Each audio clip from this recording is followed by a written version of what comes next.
You've got a load of famous people in your phone book. Have you now got Brad Pitt? What did he say? To be honest, I haven't got a Brad Pitt's phone number, but I've got Channing's and I've got Keanu Reeves. But as far as A-listers go, you don't get any bigger than Brad Pitt, do you? It was a bit of a shock, really. I mean, what did he say? What did he say to me? He said, They're going to be here, they're going to be Hopkins, and they cross the line. It's Hill! It's Hill by 6 thousandths of a second. The Outside Line Podcast, reuniting your hosts, the legendary commentary duo of Jack Burnicle and James Whittam. But he's not on the right side of him unless he can do it. Oh, no! Round the outside! Oh, what a move! The Outside Line Podcast, powered by LS2 helmets. Ladies and gentlemen, welcome to episode 20 of The Outside Line. From me, Jack Burnicle, from our dear little security man, Sprout, and his father, James Whittam. Not his biological father, you understand. Adopted father, yes. Our thanks to our title sponsor, LS2 Helmets. We're very grateful to them. And also Roadskin, the motorcycle wear company, who've extended their sponsorship of us until the end of the season, which is delightful. And Metzler. And Metzler Tyres, who have their lovely furry tyre here ready for Sprout to get into should he choose. And we'd also like to welcome Steve Diesel from Ashbourne, who is the winner of the May, what do I call it? The Podcast Members Association. You picked his name out last time. He gets to attend for the filming of this episode 20, but also has been granted a park bench as well. Yes, he's got a park bench with a cushion. With a cushion. We found him a cushion. Yeah. And I've got to say, Diesel's not his real last name, but we like it anyway. Yeah, he just used to reek of red diesel as a youth, apparently. Well, I had no wrong with that. I did a bit of that myself. Siphoning, sir. I'm not getting involved. And he's brought his lovely bike with him. This is a 86 or 87, I think, this one. TZR 250 Yamaha 2MA was the actual model number, if I remember rightly. And it's lovely. It's restored. He's been doing it. Really spot on thing, and he rides it. And we thought, normally, one of my old TZs, an 77 or 78 TZ 250 would have been there. So we wheeled that out, and we've put this back in because it's quite nice. He says it is very nice. He says it's not Concord, but it looks bloody nice to me. My opinion, it's a bit too nice in places. If you want concourse, to me, that means how it was wheeled out of the factory, whatever that was. Yes. And the problem with this, if you're going for concourse, is it's a little bit better than what it would have been when it came out of the Yamaha factory. The wheels are probably powder coated a little bit better than the original thin paint. The bodywork is definitely better. It's lacquered over the stickers, which you never got originally. So actually, it's probably better than it was when it was new. And it runs good, so it rides it. You've endured a fortnight at the TT, just returned from there. Yeah. And when I say endured, I mean, weather-wise, it was 2 weeks of absurd contrast, a very beautiful first week, and then a fairly cataclysmic second week. Yeah, 18 days I did there. So consequently, Sprouty's been stopping with my ex, Andrea, who's a little bit of a feeder when it comes to dogs. Oh, okay. So he's put about 1 kilo on. So I'll I don't think he's put that. He's not put that much on. He'd be stout. He's weighty. He's solid. Anyway, he didn't want to come home. He didn't want to come home. Well, no, he getting overfed, wasn't it? So anyway, or I don't know whether it's just because he couldn't move. But he's back. I did 18 days out there. It's a brilliant gig, right? I love doing it. But race week, it's fair to say, after the best weather practice week that I can remember, everybody got a lot of laps in.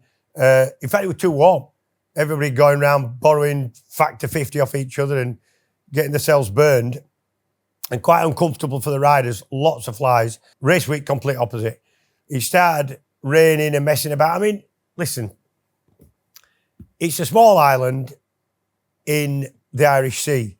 And not that the weather were perfect in any of the rest of the UK, But Isle of Man tends to get it, and it can have it either way. It can have better than the rest of mainland UK, or more than likely worse.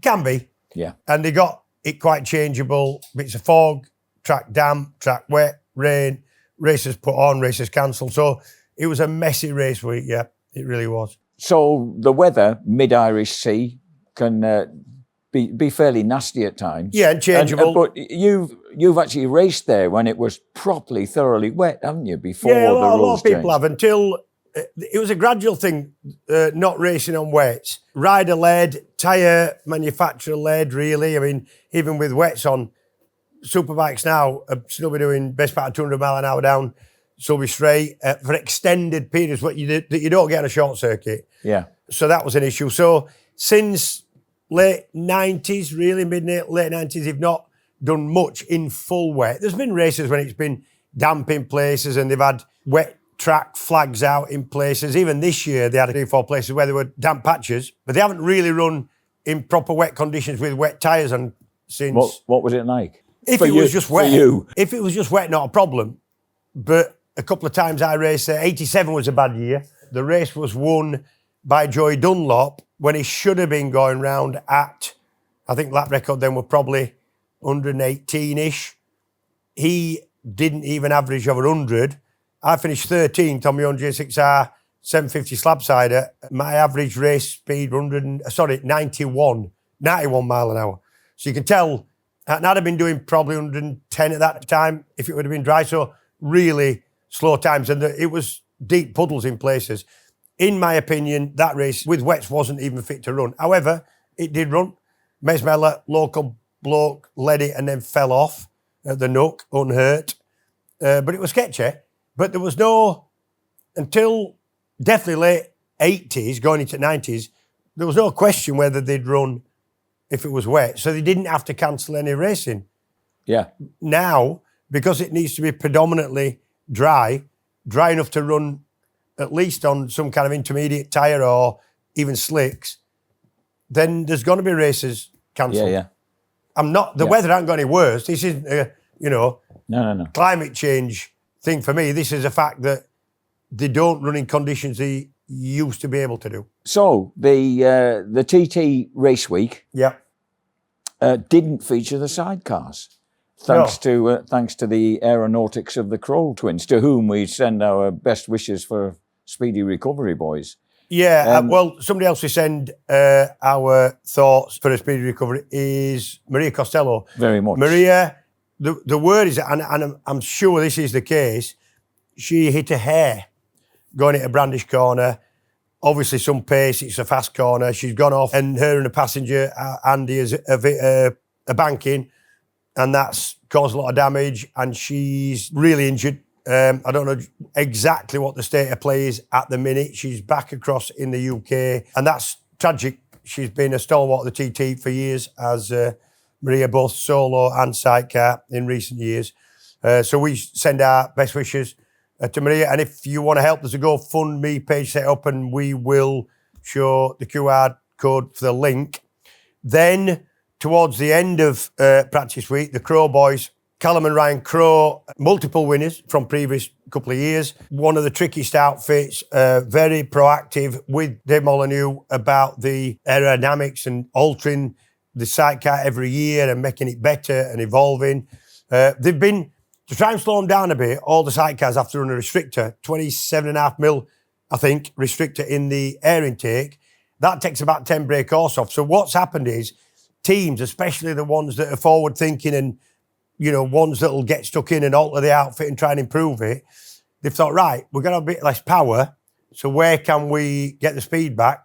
Aerodynamics, right? So we're going to try and make the outfit slippier, the air intakes for the engine in a better position, maybe tuck things in, maybe a bit tight around the driver to try and make a make it a slippier outfit, right, so less power is going to work.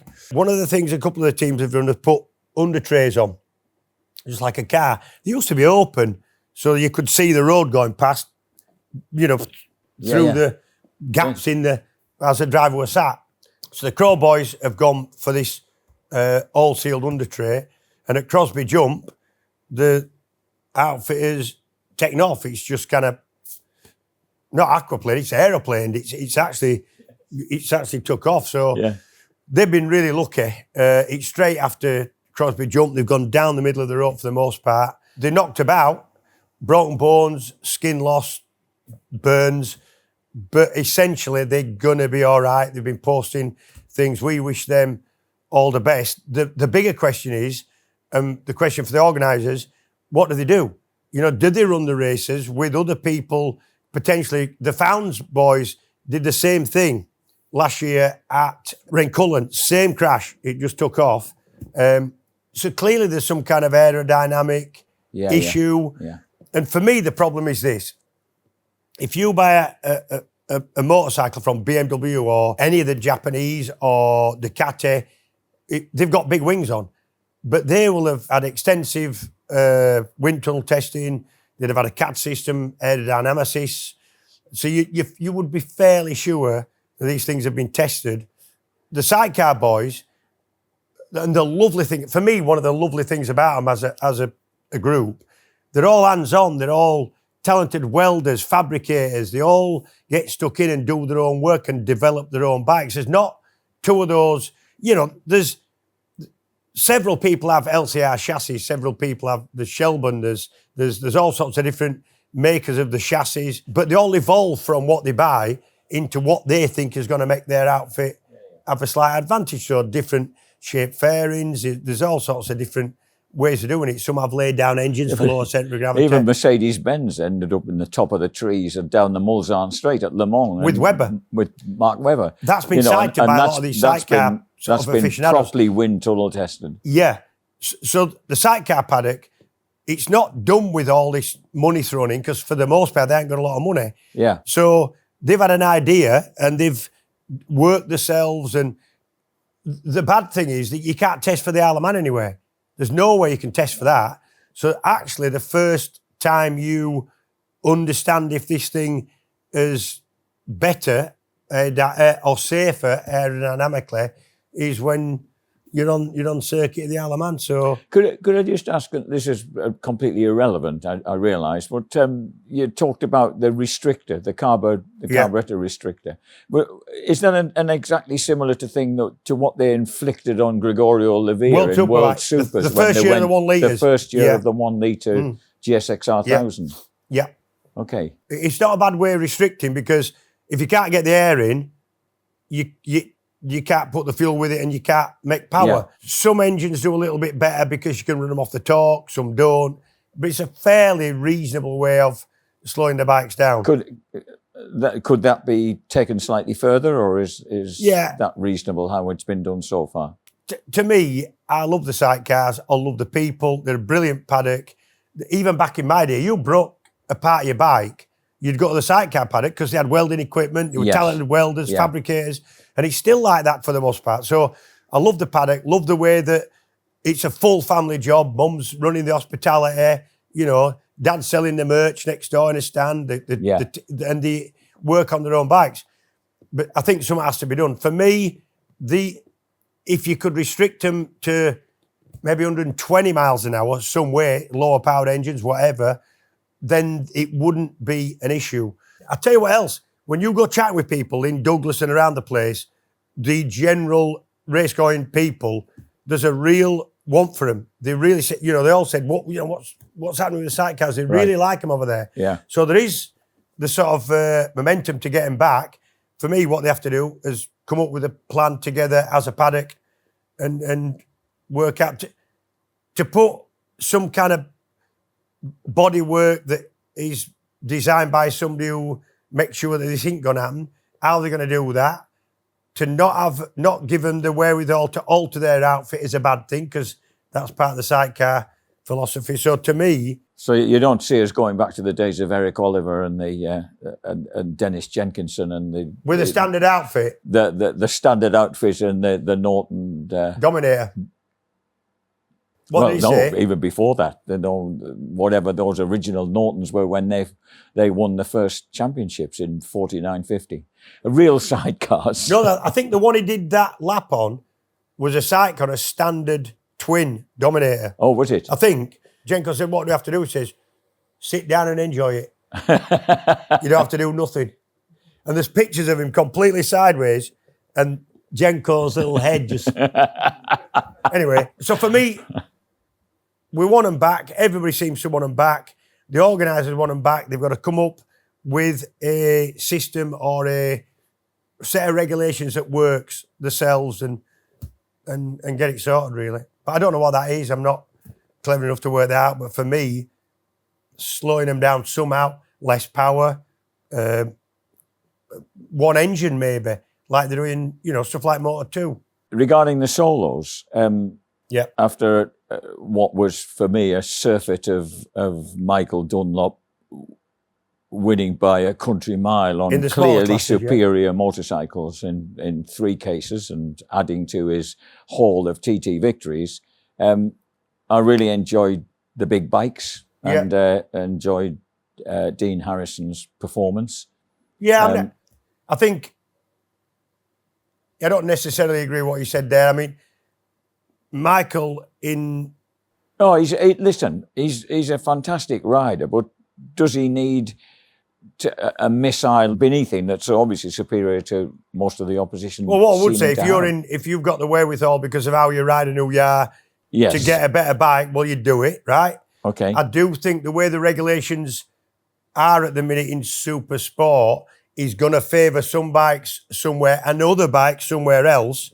But at the Isle of Man, it probably a little bit favours the Ducati, especially a really good one like Michael's, than the 4-cylinder 600s like Dean's CBR 600 Honda. I didn't realise until you told me that was a full factory Ducati that Dunlop had. It is a factory-prepared Ducati, but within the rules of Supersport, there's not that much a factory can do. They can blueprint stuff because they can balance an engine a little bit better because they can go and get 20 conrods and get 2 that match for that engine, etc. But there's not, there's no factory tuning, as it were, because within the rules, you can't do that.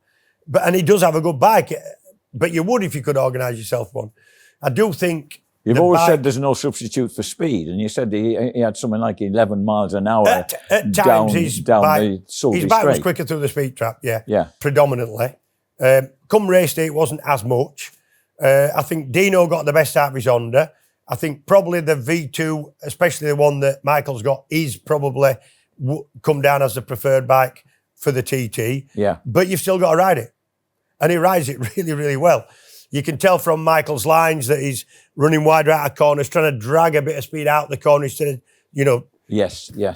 more the squaring off. Visibly. So he rides it really well. He rides the pattern really well as well, gets tucked in.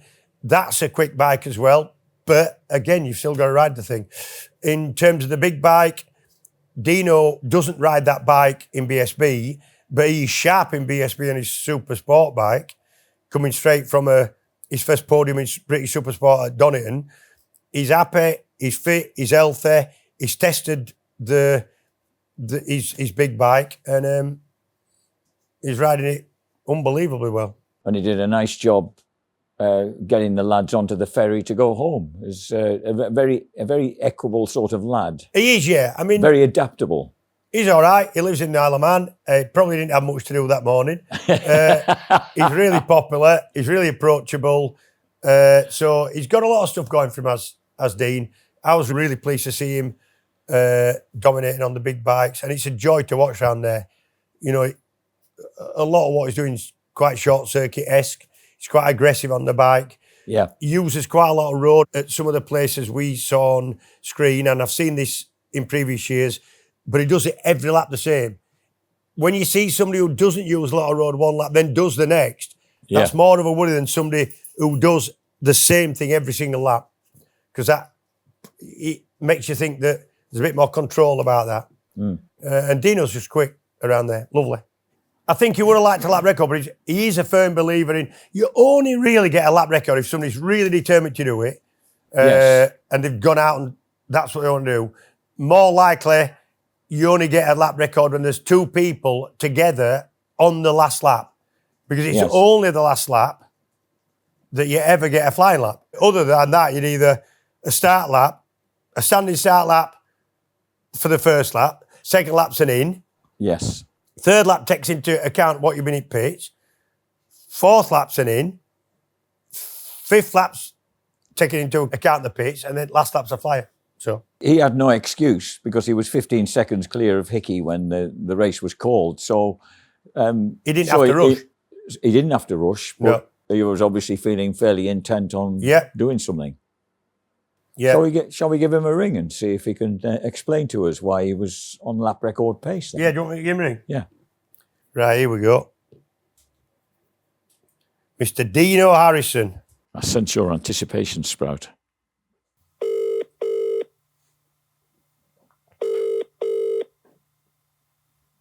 Hello? Hi, Dino. Can you talk? Yeah, fire away, mate. Good lad. Where are you? Are you in? Have you gone to pick your motorhome up? I'm literally just pulling the legs up as we speak. Right, brilliant. We sat here just filming the podcast, me and Jack and Sprout, and just discussing the TT just gone, obviously. And your name came up weirdly. That'll do. That's in a good way, I hope. Oh yeah, really. We were discussing first of all the smaller bike classes and super sport, and it looked to us, and we weren't doing Michael a disservice. If you can get your backside sat on the best bike, then you do that. It looked to me as though you couldn't have got much more out of your little CBR. No, don't get me wrong, the little CBR is a fantastic motorbike. But the balancing of the rules and things like that, I don't know. I don't want to sit here and start moaning about it because I felt like I got the best out of what I had. Yeah. No disrespect to Michael, but he's still riding the thing as hard as correct. You've still got to ride it, haven't you? Yeah, exactly. You've still got to ride it. You can't take anything away from him at all.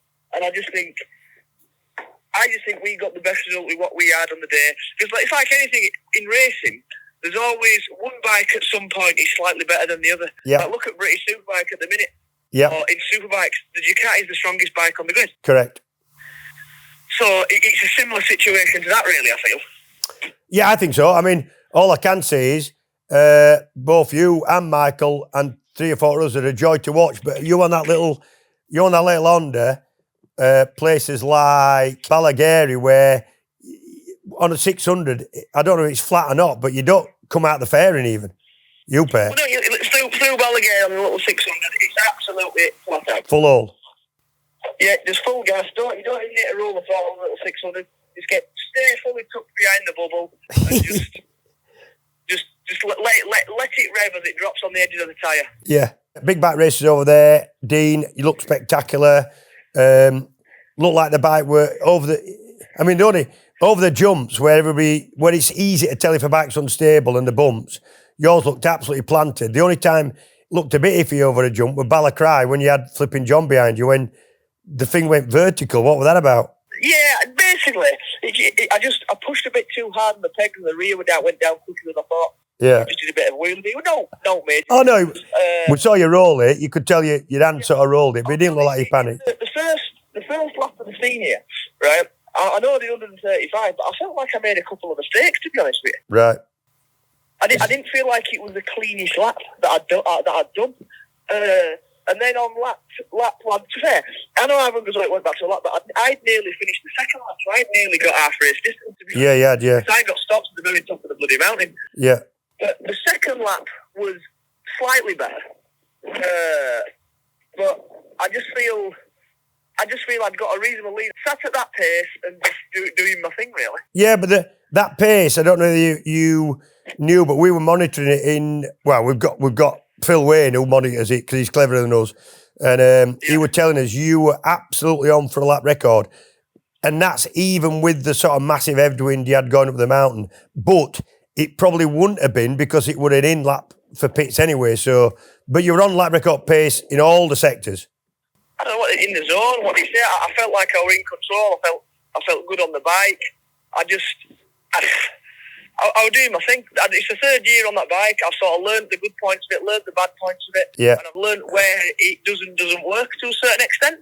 And I just try to use all the little things I've learned over the last few years to my advantage. Were you disappointed you didn't get a chance of a good Superstar race? No, but that's more TT wins. But being so close to a lap record, are you disappointed that you probably got it within your grasp? Maybe a little bit, but I suppose the lap record will always be broken. I'm so more happy about winning the race. Yeah. And then I'd have rather had some of the Superstock races because I felt like I could have challenged for the winning the Superstock race. Yeah. So a bit disappointed we didn't get those two. Again, it's just, that's the TT. That's the weather and the problems is what make the TT what it is. Yes, it is. If everything just went smoothly all the time, it wouldn't be the TT. And I think people get that. I chatted with all of the crowd, and we were chatting with some lads from Barnsley on the ferry on the way back. They'd gone for the day, 3 o'clock kick-off in the morning, gone across on the ferry just for the day, not seen a bike turn a wheel. And even they weren't fed up, really. They'd been to the pub and talked to some people. Yes, the bike race is the biggest part of it, but there's also a lot of other things that are happening as well. There's to do and things like that. It is what makes the TT what it is. Right, Dino, listen, we'll let you get your motorhome de-rigged and back to your place, and I'll see you at Knockhill, and we'd like to get you on in person at some point if you're up for it. No, 100%. I said that's why I rang you. I thought if you need me to come out, I will. So what we'll do is later on in the year, organise for me to come over. I'll get there a day early. I'll come for a brew at your spot, and then I'll get on the show. No stress. Lovely. Well done, Dino. See you at Knockhill. Thank you very much, mate. I'll see you at the weekend. Thank Cheers, you. mate. Cheers, bud. Bye-bye. There you go. Good bloke. I know he's right easy to talk to. And listen, the Isle of Man's a funny thing. Michael Dunlop is one of the riders that's a little bit more difficult to sort of nail down in terms of interview for TV, but that's fine. People are different, and it's a place where he makes his living. He's the highest scoring TT in terms of TT wins of anybody, and however he goes about it, he's working, right? Yes. And people are different. Dino's happy to talk, Icky is. Other riders are more nervous and they don't want to interact so much. So I get it. I love the fact that he's now that comfortable on that Fireblade. Yeah. That was just the pace he wanted to go at. Yeah. The potentially lap record breaking pace. Yeah, I agree. And actually really good to see Icky getting back to something big time. of his, because he didn't look, beginning of week, he looked still injured from his Daytona thing. He was up for it, but not really you thought he's going to have an hard week here, especially if there's 6 lap races. Yes. But he got his eye in, did really well. I thought he's back to something like his old self now, so that's good. He looked like he'd been working hard.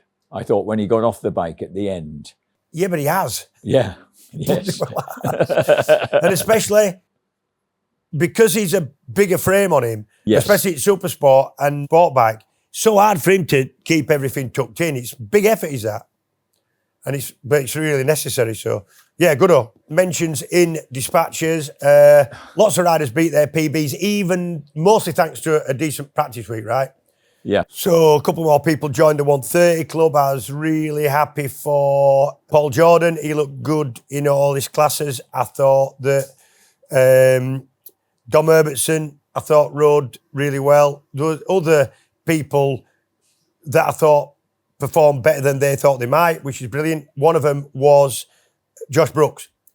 Yes. I thought he looked really good. Yeah, lovely. I don't think they had the bike as well set up as Dean had for his or John McGuinness had for his, but he looked a bit like riding it really well, I thought. Jamie Coward, I thought had a good TT as well.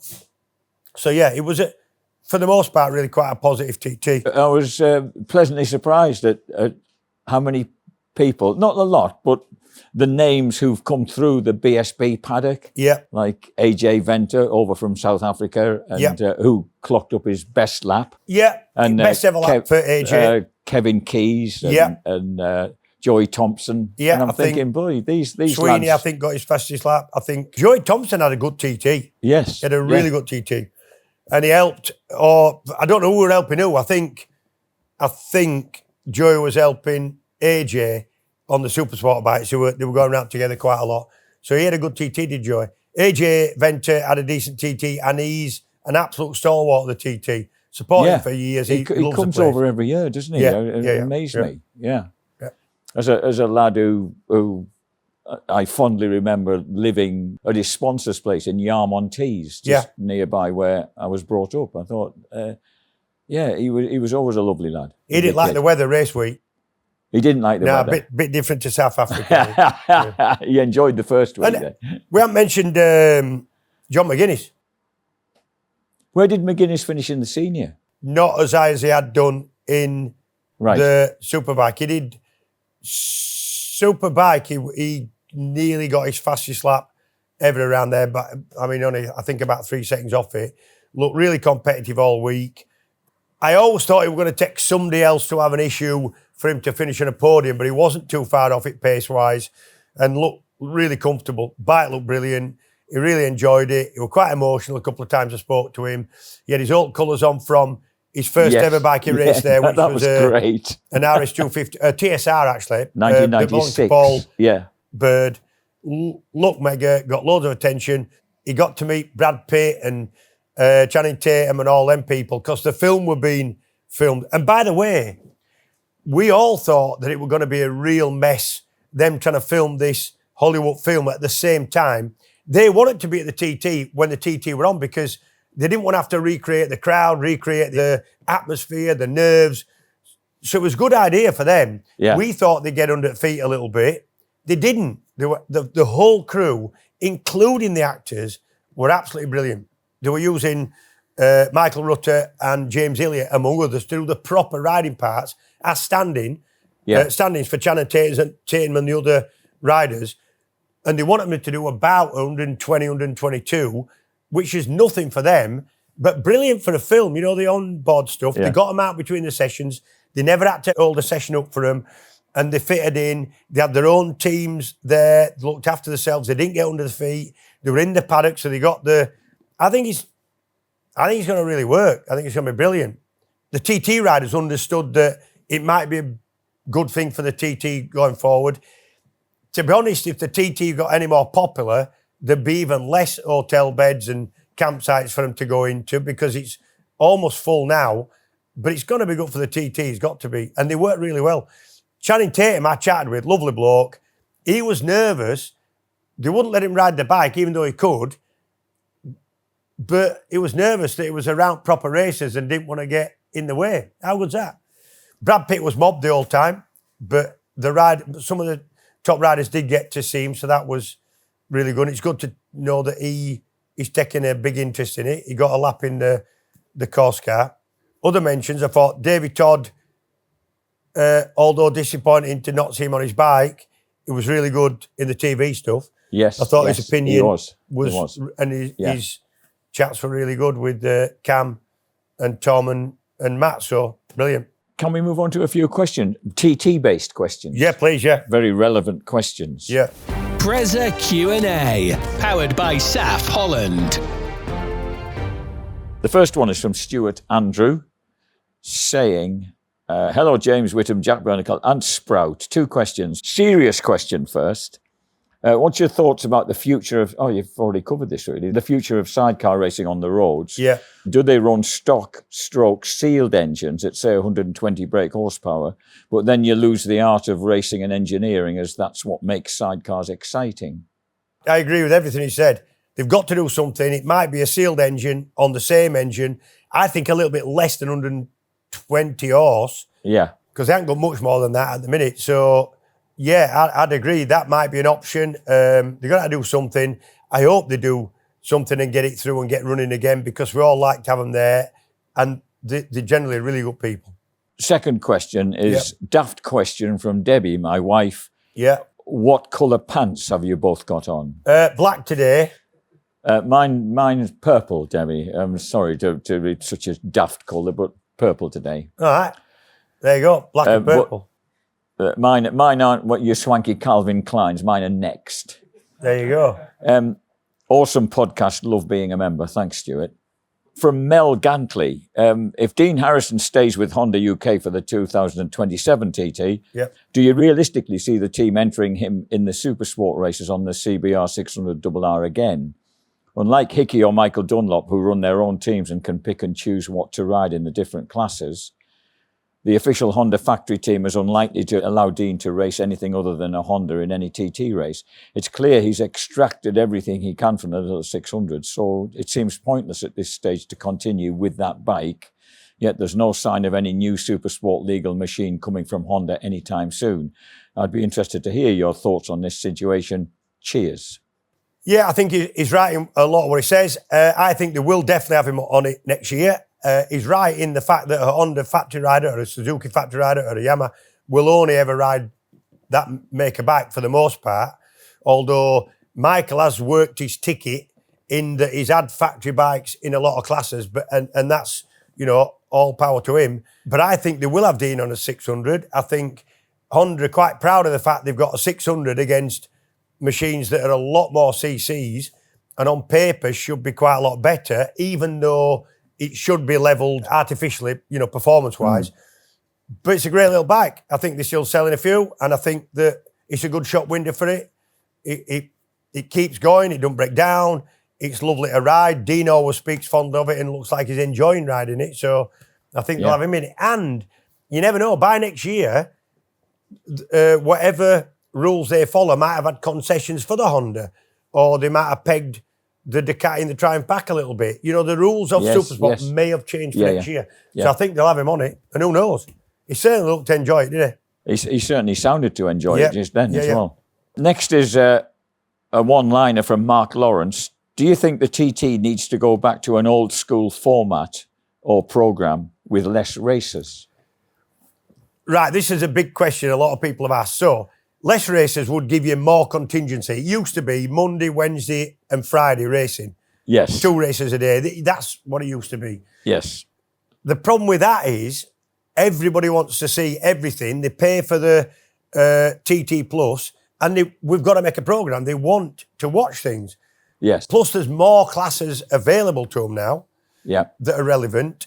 So they need to run more races. Whether they have more contingency built in, there was slightly more this year with 2 rest days or contingency days than there was in 25. Maybe that's the balance. It is a fact that when you've got more race days and more classes, you are likely, weather-wise, to have more cancellations. Yes. Does it matter if you've got one of the classes in and by the weather making it less races? Knowing that some are going to get cancelled sometimes, I don't know. But I think that because people have to be seeing something these days, that the push for more races has happened. And the television companies would there you go. Appreciate that anyway. Yeah. But good points. Next up, Robert Wobbly. Good name. I wonder if that's Rob Wobbly, Rob Walters. Who knows? One of my Wobbly. mechanics early on was called Martin Wibbley. And obviously his nickname was Wobbly. But anyway. Do either of you see a future in which the larger... Do either of you see a future in which the largest capacity bikes, superbike, super stock, are no longer a class in road racing? The speeds reached now are so much higher than when these circuits were first used that despite the magnificent efforts of the organisers to mitigate the dangers involved, the dangers may soon be unacceptable. I'm not in any way suggesting I'm in favour of this, but when the likes of the Northwest 200 can't run in damp conditions because the dry tyres aren't safe and the wets tear up due to the power of the big bikes, are they in danger of becoming irrelevant? No, I don't think they are. I think the tyre thing's a different issue. Whether you can run wets or not, that's up to the tyre people, and whether the riders want to run in the wet, that's going to be an issue for cancelling races at Northwest or the TT or anywhere else that you can't use wets. Yeah. Because you're going to get wet track sometimes.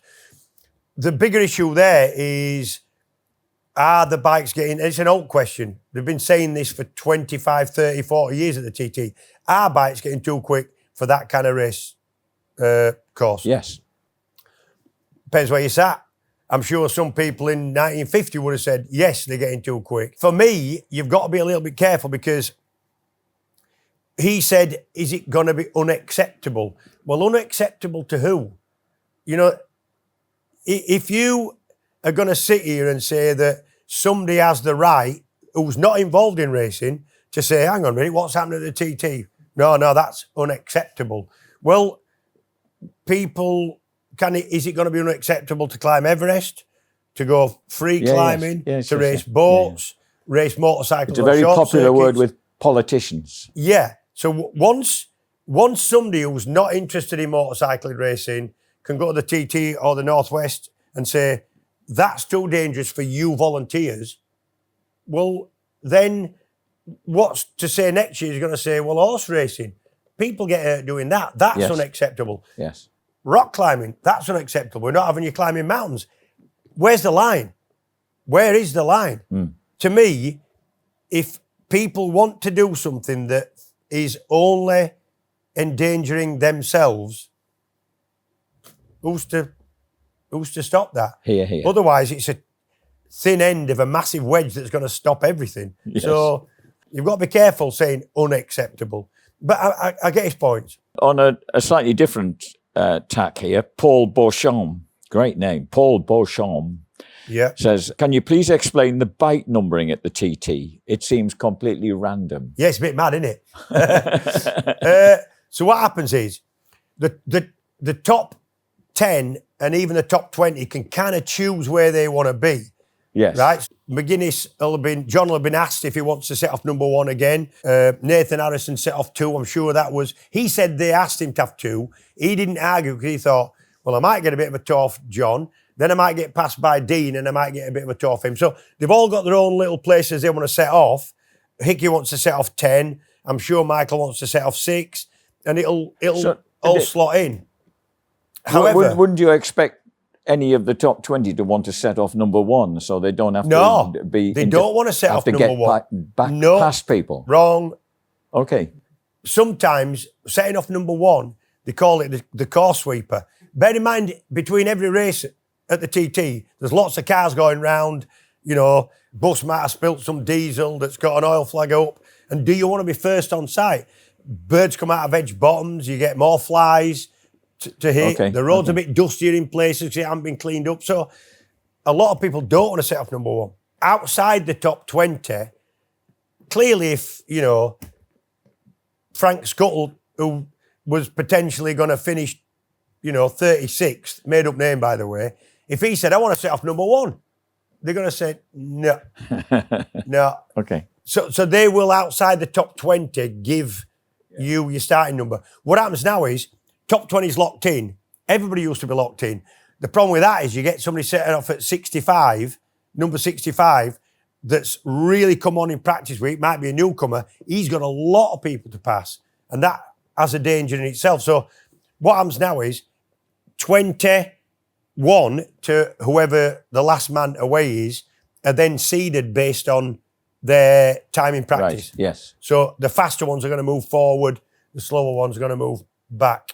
But the top 20 is set. But it does seem slightly random. A little arbitrary. Next up, Ken Stewart. What needs to change to make road racing viable? The insurance issue keeps cropping up, and we won't be helped by some of the events at the TT. Getting decent weather conditions is vital for a good event, again demonstrated by this year's TT. Do we need to change the bike, tyres or circuits?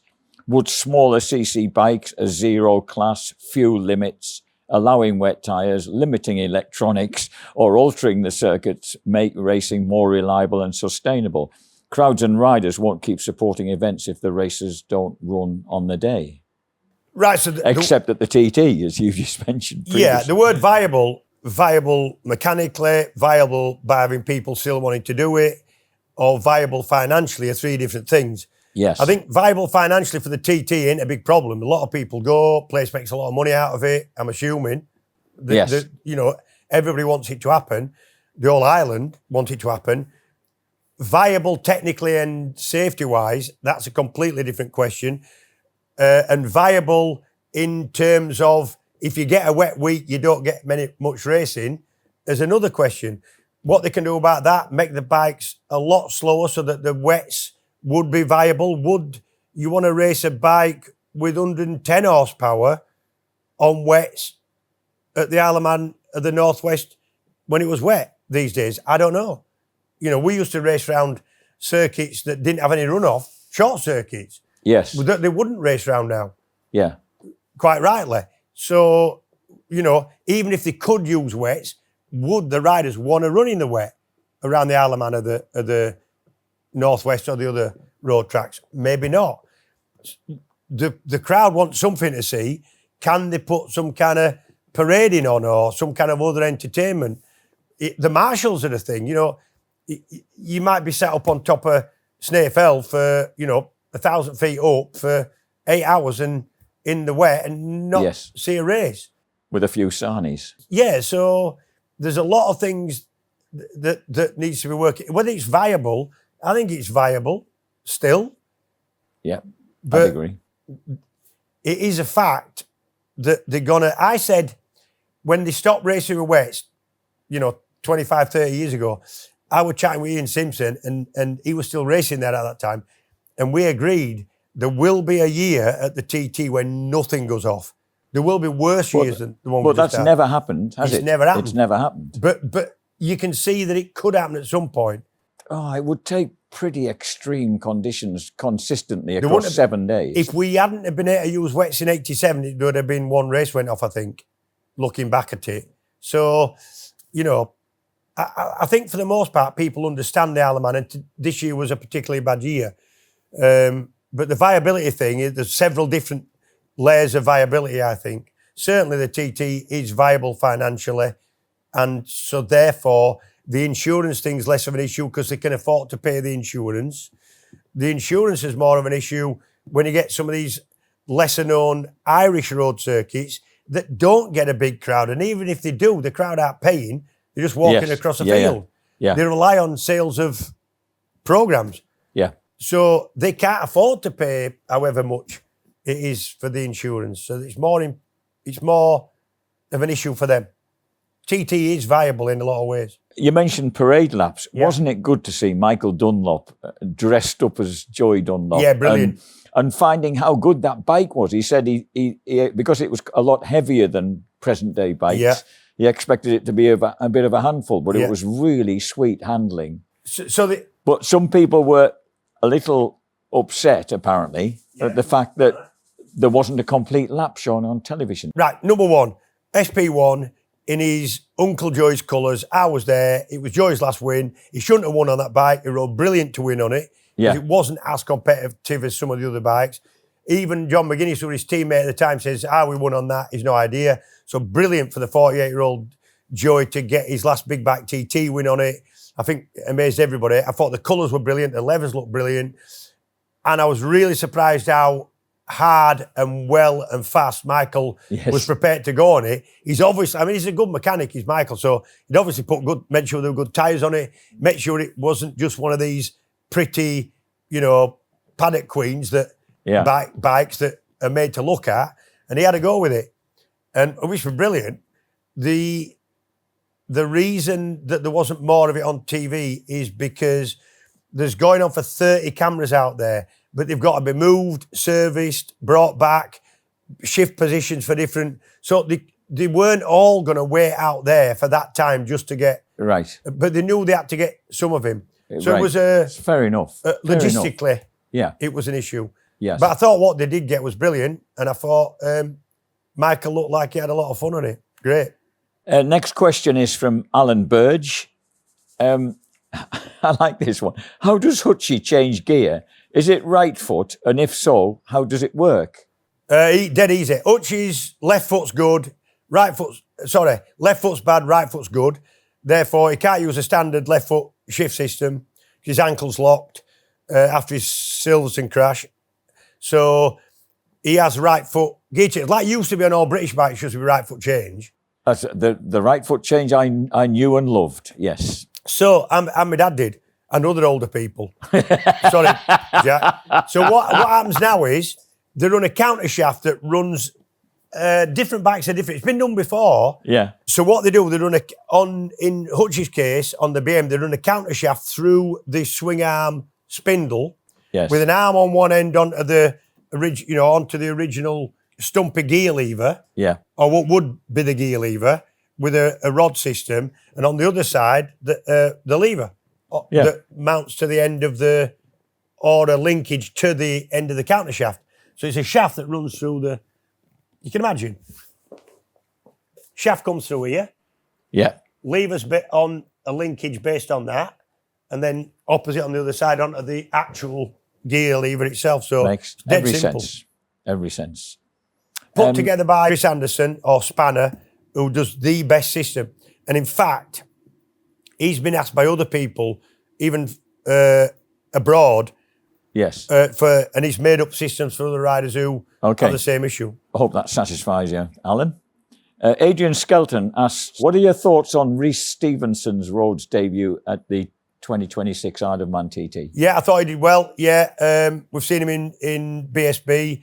I think it's people like Rhys that we need at the TT. They're going to need younger riders coming through, and I thought it was measured, and I thought he did really well. Yeah, good lad. I never got a chance to speak to him. I know they spoke to him. Greenlight, the TV people did speak to him, but I didn't get a chance to go and say hello. Also, people like, there's Mitch Reese as well, who's his second year at the TT. Yeah. What a really good, he went faster than he did last year, but nothing daft. He didn't take any risk. Yeah.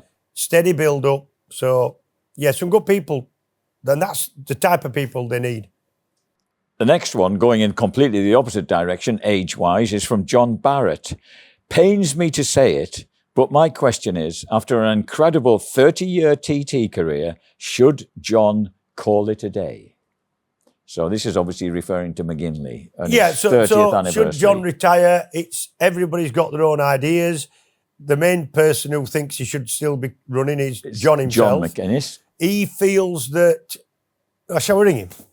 Yeah. Do you think we'll be able to get his verdict on? See if he's had time to assimilate his thoughts. John had a brilliant TT. Yeah. Right? So see what his reflective thoughts are on that question, John. See if we can get some kind of response.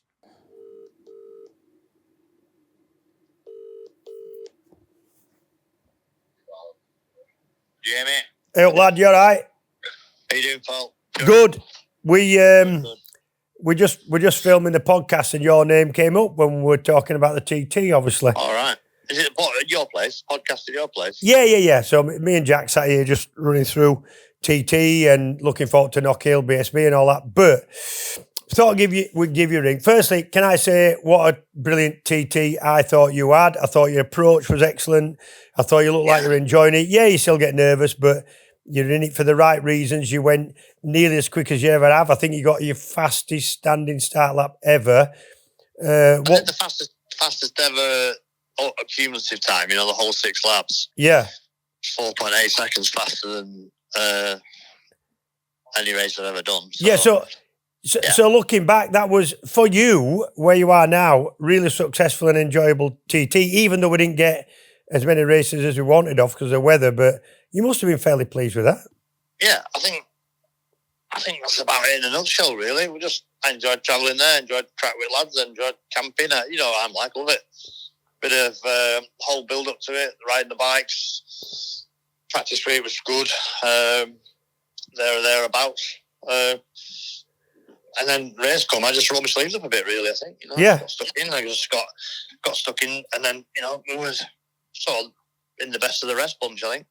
What was you changed your bike a little bit, and for the first time running more of a hybrid than a full-on superbike. Did that work for you? Look like it did. I love my superbikes. I was going down the Motec route, and Dean was going down another route, and being a bit of a stubborn old bike racer, like sometimes you are as an older rider, you think you know better, don't you? But sometimes you're better off holding your hand up and learning off some of the new breed. Yeah. So to be fair, Dean, he had some great ideas about going to kit electronics, basically like the super stock, really. So my bike was like a full-on super bike with the kit electronics on. Yeah. So, bit of the method of my madness, you can say this is all you like, this one. If I ever get the bike, at least you got all the exotic parts on it, because a super stock bike's not worth as much, is it, without them forks and brakes on and swing arms. And as a rider, you look at the shiny parts and think, whoa. I'm a magpie. Yeah, I know. Like a magpie, mate. Yeah. So, yeah. It was full of exotic swing arms and links and forks and brakes and yokes and all that. I was like, it's got to be faster. That's got to be better. How was it riding in your old colours from 96? Just a bit. Got on top of me a little bit for a few moments because I'd not seen the bike, you see. We'd had this idea about it and spoke to Paul Phillips and a few others, and we talked to Honda. I thought it'd be a really cool thing to do it. Yeah. But I I seen mock-ups of it, CAD designs or nothing in the flesh, and they wouldn't let me have a look at it. Then they whipped the covers off on the start line 2 minutes before race, and I nearly started blubbling. Yeah, I've got to be on here. So yeah, we saw you getting emotional. Yeah, it's just, cracking. There's a lot of water going on the bridge, aren't there? And some good, some bad, mostly good. A couple of bad bits, so you just end up going down a bit of a emotional roller coaster ride, really, for a few moments. But Jordan and Frank were on the grid. Just a shame Birdie wasn't there. I wouldn't have been there if it wasn't for Birdie, for sure. So yeah, it was nice, and I thought it was just when you look at it, it was way ahead of its time, really, wasn't it? Yeah, it was. It was. Like Birdie always turned out some good tackle. Yeah, bike paints, Pet always painted him. Then there's the same painter painted every single bike Birdie ever had. So yeah, so there's lots of reasons to like it. Leathers, helmet, boots. Alpine side got involved. Everybody embraced it, and I thought it was just mega. And the feedback we got from it was class. Yeah, same for us. We've got some decent feedback. We've got some questions in. This isn't my question, and I think he meant it in the right way. He said, I can't remember his name, but one of our viewers said you're retiring now after such a good year. It's on the end of everybody's tongue all the time. I know. And I think everybody's retired without talking to me about it. I think if you're a fan or a layman or somebody doesn't know about it or knows a lot about it, the correct timing to retire is probably now. But I don't know what to do. I haven't made a decision. You know what I mean? I didn't want to get too involved in all that nonsense before putting the helmet on. No. I wanted to make sure I did a good job, do everything right, tick all the boxes, make sure we're all prepped and we're on all the same page and go do a decent job or warrant the superbike ride that I'm in. And that's what I wanted. And, it just seems to be, I've said an odd few bits and on journalists, maybe it's time to retire. Maybe it is, I don't know, but I don't want to. Well, listen, I'll tell you what I see. If you were going really slow and just doing it for the ride round, that's one thing. Yeah. But when you're doing 130 plus reasonably easy and finishing where you're finishing, as sharp as you look and as safe as you look at a bike, I'm quite happy to think, well, he'll know. You'll know better than anybody else. So, yeah, I think you're right. I never once thought I was behind the 8-ball, you know what I mean? I kept Josh Bucks honest. But when Josh accelerated away on the last lap and did 133.9, I couldn't do that. But I just did a decent. I still did 132 mile an hour last lap on lap 6, on arguably the hardest part of the race, and everybody's getting fatigued. But I still kept going and kept fighting. But I mean, at the end of the day, I feel like I'm just still in the middle of everything. Yeah. The good times, you know what I mean? I feel like, I never think, 54, I'm old, all that lot. A lot of people remind me about it, which is, you do that, don't they? You know what I mean? People are going to do. And I think they've probably got my own welfare at heart, do you know what I mean? I don't think people want to see me get hurt, which I get. But your choice. I'm not, I'm not 54 in my head, I'm a young rider. Good.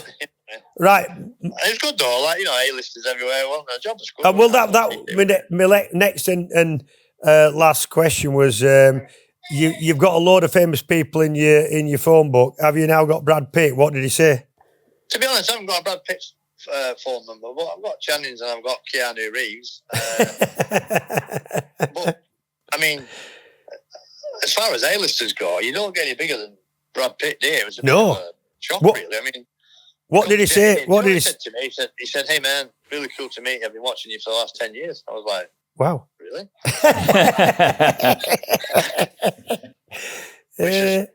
It's it's ice cold, isn't it? It's super cold. Doesn't get any cooler than that. I had a chat with him, and he said, "I'm really pleased to be on and see what it's all about on this mysterious island." That's what he said. You know what he said? Yeah, mysterious. Yeah, good. I never got near him, obviously, but I tell you what, it wasn't until I saw what people's reaction were to him there, because I've never been anywhere near him before, and it's the first time I've seen him in the flesh. You wouldn't want to swap with him. He couldn't go anywhere without basically been flipping Myther to death. Yeah, I agree. But you know what I thought was really nice? You know, like Kim Kardashian, when she was walking around Monaco, she had about 20 heavies round and nobody got anywhere near her. Yeah. He had just had one fella that was just in background making sure. Obviously. Yeah, he did, yeah. But he didn't have a load of knobbers around him. And what was really nice is he was high-fiving the kids, and when anybody asked for a picture of him, he did the picture, and he got down to eye level with the kids, which it makes a big difference. Oh, yeah. You know what I mean? I thought that was really, really nice and special.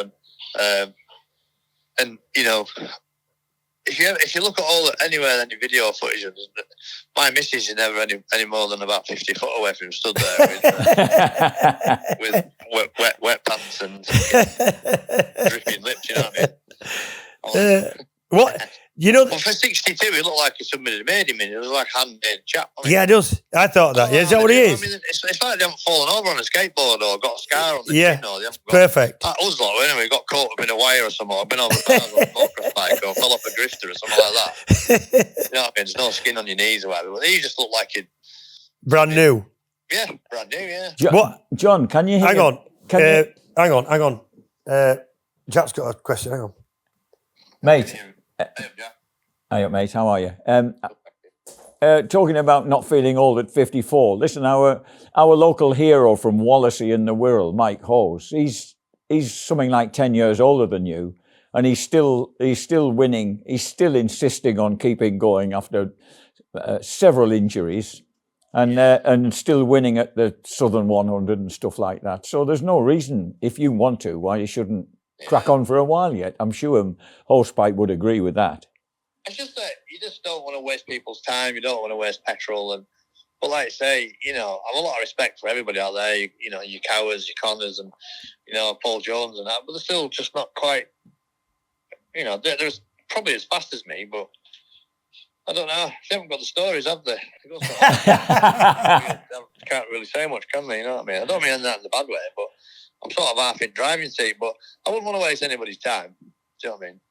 I think at the minute we're Warrington is not whether Warrington or what's it called? You're still, you know.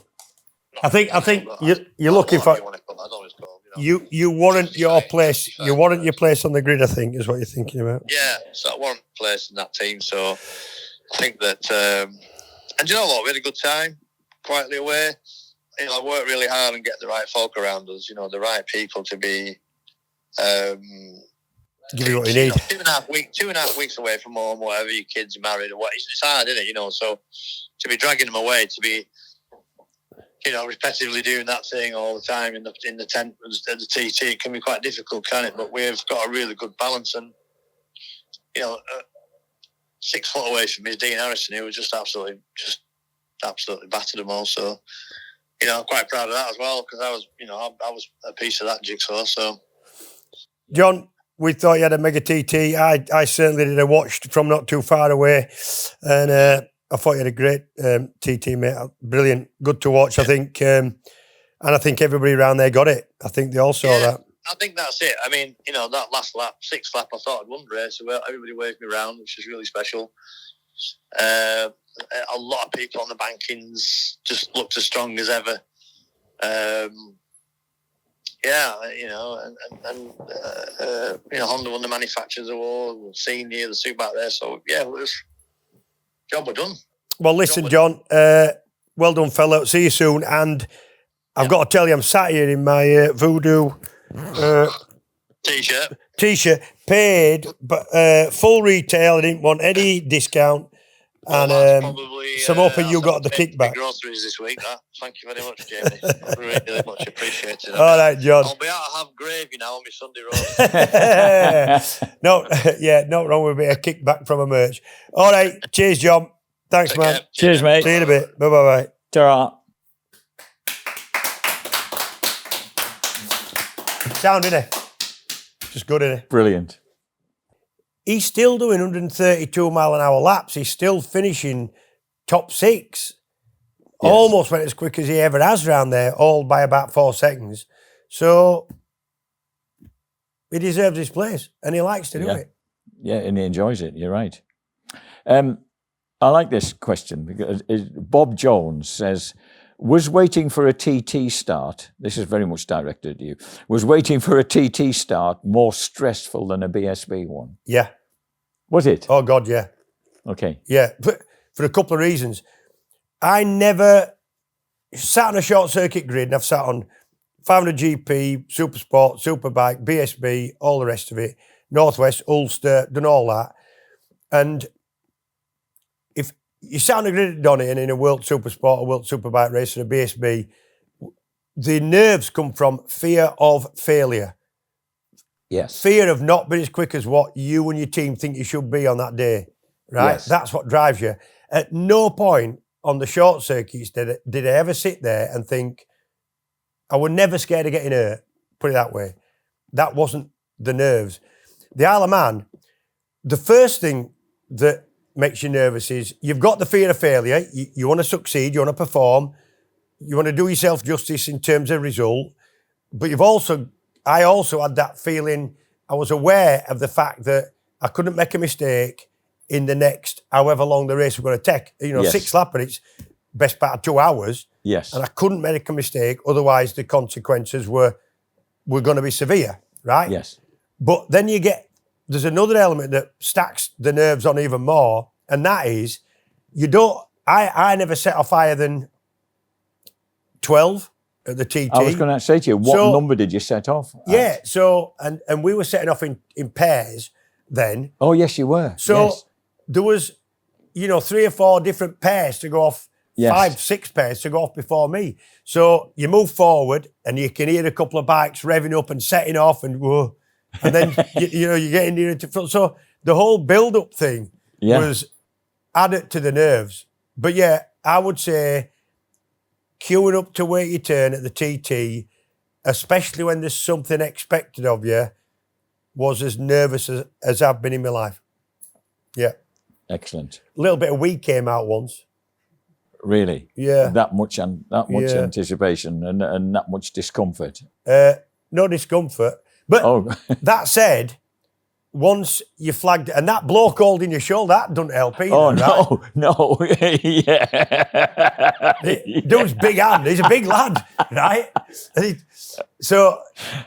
I said, something else that makes you nervous is when I think about it, all your mates will say, they'll come and watch you at, Cadwell.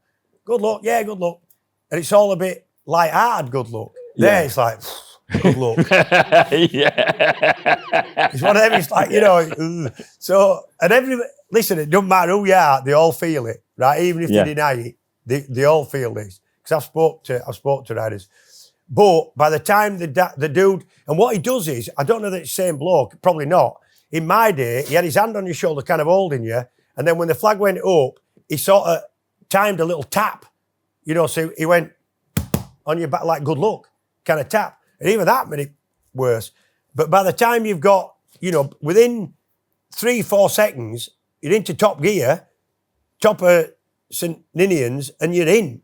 All that has turned to that. Yes. So it's not a bad thing, but you feel it. Yeah.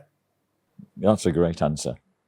Jeff Siddle says, we're touching on Dino again. With the success of Dean Harrison on a superstock bike in the senior TT this year, do you think the time is approaching where the TT superbike class is run to superstock rules?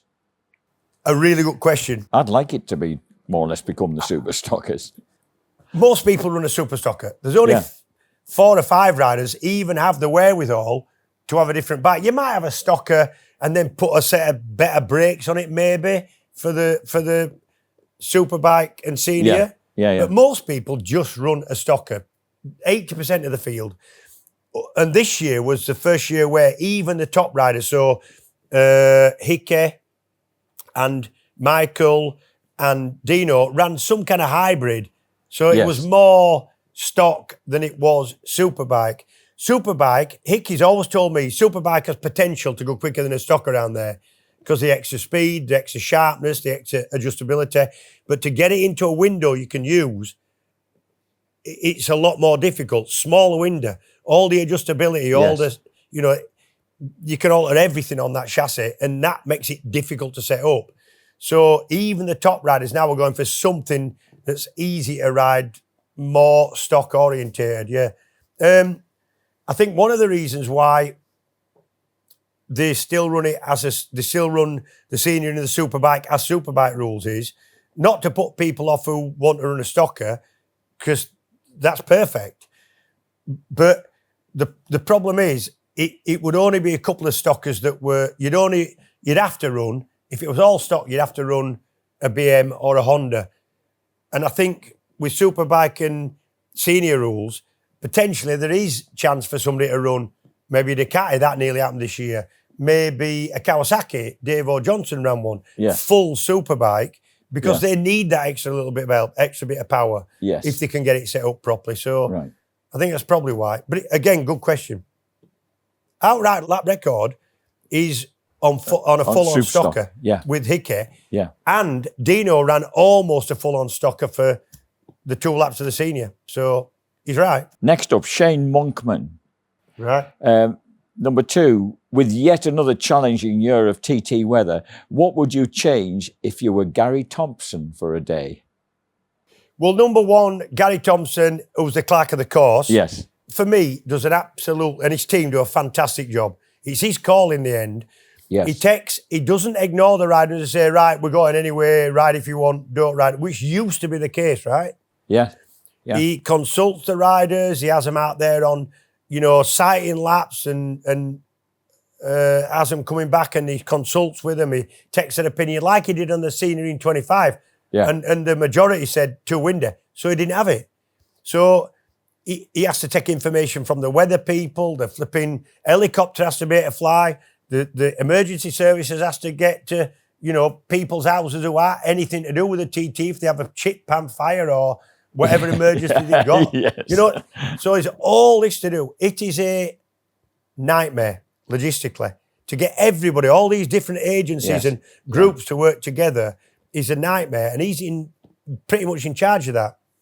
So you won't want his job. That's what I'm saying. Could he have done anything different this year? No. One of the biggest criticisms from people is, well, it would obviously want to race today, but he had us hanging on all day. He should have called it at 8 o'clock in the morning. Yes. Right. The reason that happens is this, because I spoke to him. If he'd looked at the forecast and calls it the night before, right? Now, it's going to be wet tomorrow. I've seen 3 forecasts. I spoke to Ronaldsway Airport. It's going to be wet tomorrow. We're not running. And then, because it's the Isle of Man, what can happen, and occasionally does happen, you get out of the bed, it's beautiful, right?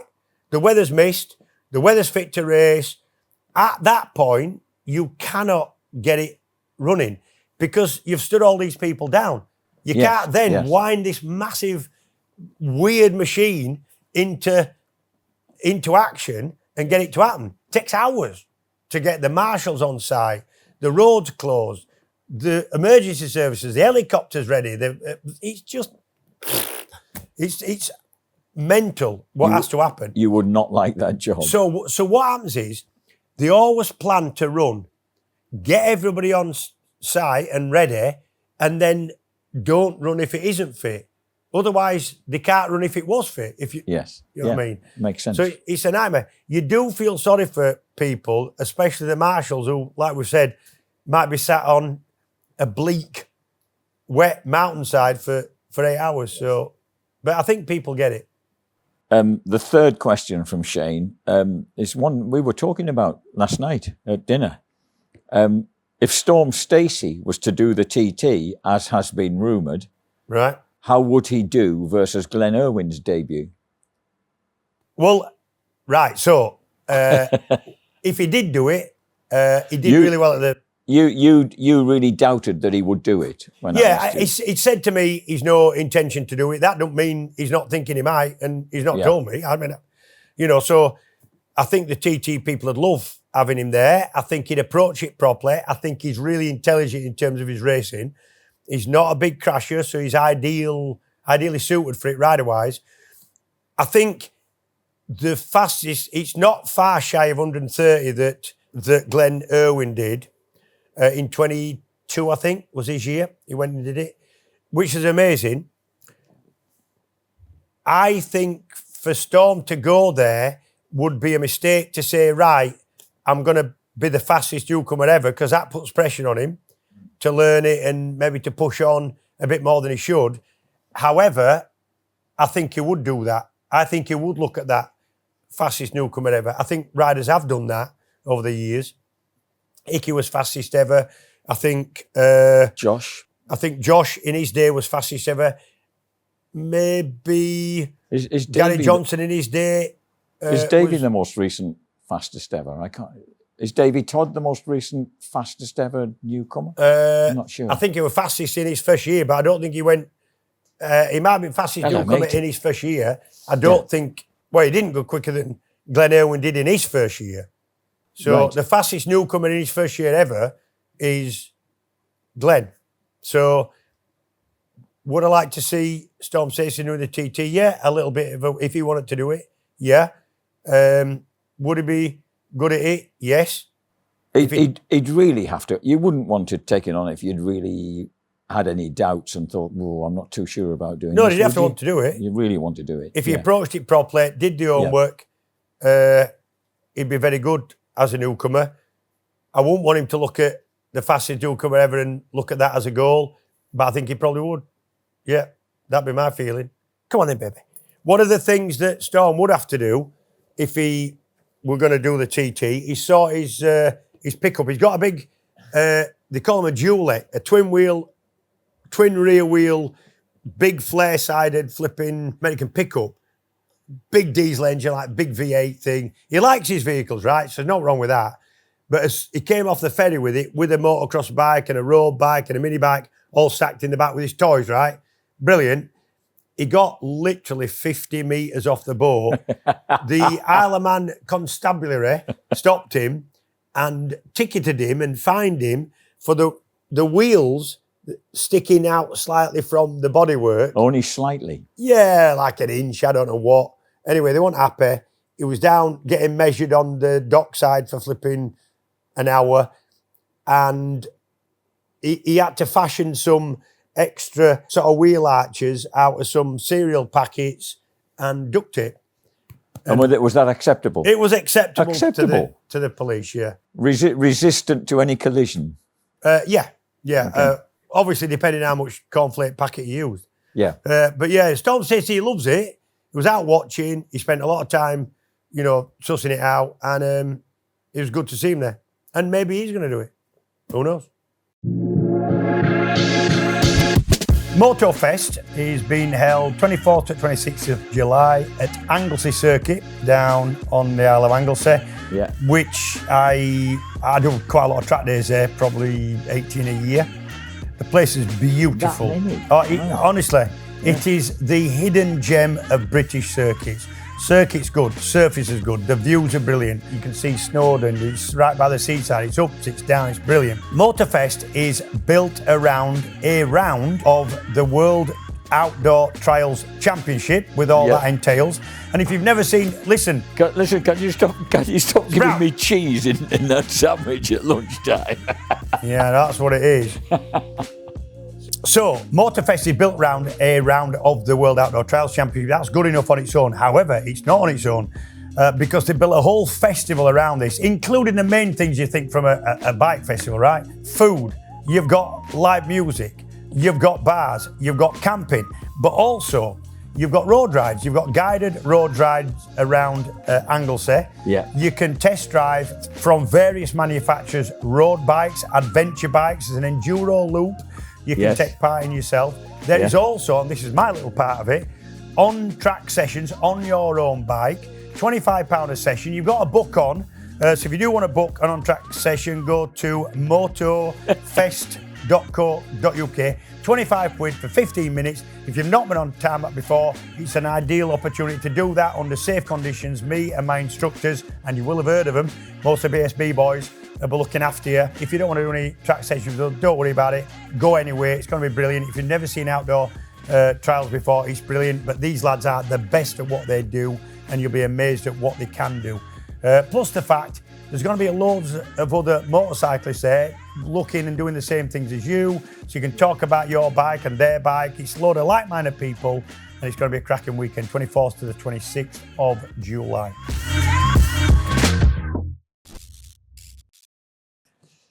Moving on to our old stomping ground, James, the Motul World Superbike Championship.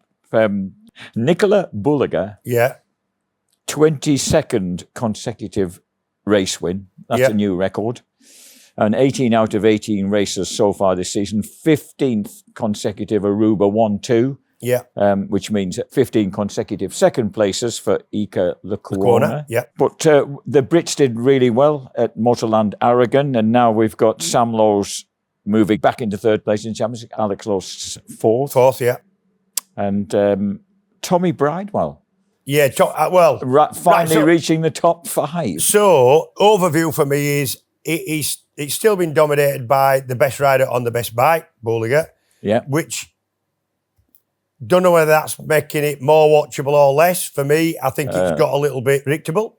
Hard to argue with that when he's won 22 races. And when you look at it, when you look at results and don't even look at who's riding it, when it's Ducati, Bimoto, Ducati, and Yamaha and BM are somewhere, then,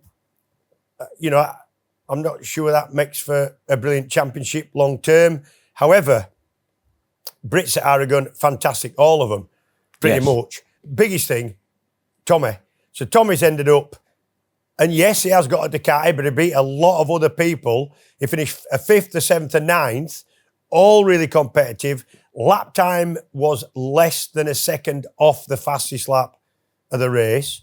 Just really, really good result. I think, I don't know, it surprised him, but it's definitely, I don't mean that in a bad way, but it'd be that far up this quick. It did appear to overjoy him and the team. I mean, properly overjoy them. That's a flipping, that's a good effort, is that. I'll tell you what. You're gonna annoy him again. Honestly, he'll be on his way to Misano, I think. So let's see if we can get Thomas George, shall we? Thomas George the second, or even the third. I think it's the third. Thomas George Bridewell the third.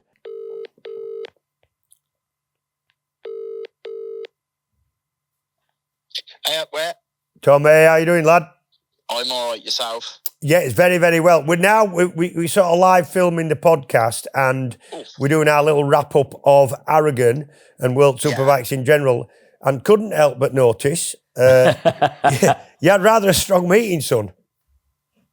I'm not just what do I normally get called a carrot crunching farmer, so it turns out I'm not actually too bad on a motorbike as well, I guess. Yeah, it turns out you can still ride, doesn't it? Just about, only just hanging on for dear life. Hey, listen, how was it to be really, really competitive across the whole meeting, and not even at a circuit that you would expect it? It's quite an involved circuit, long back straight, so. Hard circuit as well. Yeah. Have you ridden there? Yeah. I've never raced there, but I've ridden track days there. Yeah. Is it? Yeah, it's a hard place. Like Aragon's a really punishing circuit. That if you're off, let's say turn 2, it's a fast right, then that hurts you turn 3, it hurts you turn 4. Yeah. And it's the way the circuit is. So it's like the position I'm in at the moment is and I'm not too proud to say that, I benefit a lot from following. Yeah. It seems to be a little bit more of a modern way of racing at the minute. I followed Yari in qualifying to benefit from a toe to put me in 8th. Yeah. And to be honest, it sets a weekend really, because then in that first race, I made a great start and I got away with Alex. Just behind Sam, and Sam was strong, to be fair. Yeah. The 2 factory guys and Sam were a step ahead of everyone all weekend. So I got away behind Alex and thought, right, I'm just going to lock onto him, absolutely lock onto him. And they always say that, you're looking at the next corner, like as a bike racer, of sort of setting up that next approach, where I don't know if I looked at any corner. I think I just looked at the back of Alex and just for 18 laps, and thought, right, I'm no matter what, I'm hanging on. So the weekend, if I'm honest, was probably the first time where I felt I was able to show the progress we've made as a team and me as a rider, because round 1 Portimao, tough, not really, like 2 years on the Honda and then straight in at the deep end. So we knew it was going to be hard. Then round 2, Assen, we did okay, but I was still learning so much. Yeah. And then I always knew round 3 and 4 were 2 circuits I've never been at, Balaton and Most. Yeah. And Balaton was okay. Again, we made another step. Most, okay, again, made another step. But Aragon was the one place that I rode once before last year. Yeah. So I sort of felt like I knew the track. Yeah. And it just, because I felt I knew the track, I rolled straight into the weekend, rolled straight out, and I was like, just every session, that top 10. And that's what our realistic area has got to be. I'm not going out thinking, why am I not top 3 every session? Because in World Bikes is like the level. Yeah, it's not going to happen. Yeah. Oh my God, I cannot get my head around it. It is unbelievable, the pace. So, so for me to go to a circuit like Aragon, where I felt I knew, it was the first time that I could sort of really attack the meeting, really. Yeah, exactly. Just almost approach it as a normal race, like I always have done for the past years, but just carry on learning, and that's the key for me. What I'm doing is obviously working. Do you think you're getting your head around the difference in how to ride one of these things with the electronics on than BSB? You think you're getting that now? You must be. Day and night different. Like, I cannot get my head around that. A few years ago, I'd be like, let's do a wild card. That's brilliant. It doesn't matter. You ride a bike. How can it be? And it's hard, and now I understand exactly how they ride, and it just makes sense. Like, I used to try and keep up, and I used to tuck the front all the time, lose the front, because I never used to use the rear brake the way they do on entry, and they use it in such a methodical and clever way that it just makes sense now, but without having seven other Ducatis data to see exactly what they're all doing, and it's exactly the same. Like, there's a couple of unique styles, but you could overlay all of the Ducati's data, and our rear brake application is the same. Our pickup of the throttle is very similar. There is a standout. Nicolo's a standout. He's very smooth on the throttle, and he's very, very, I don't even know the word, like, just so fluid. He doesn't attack anything.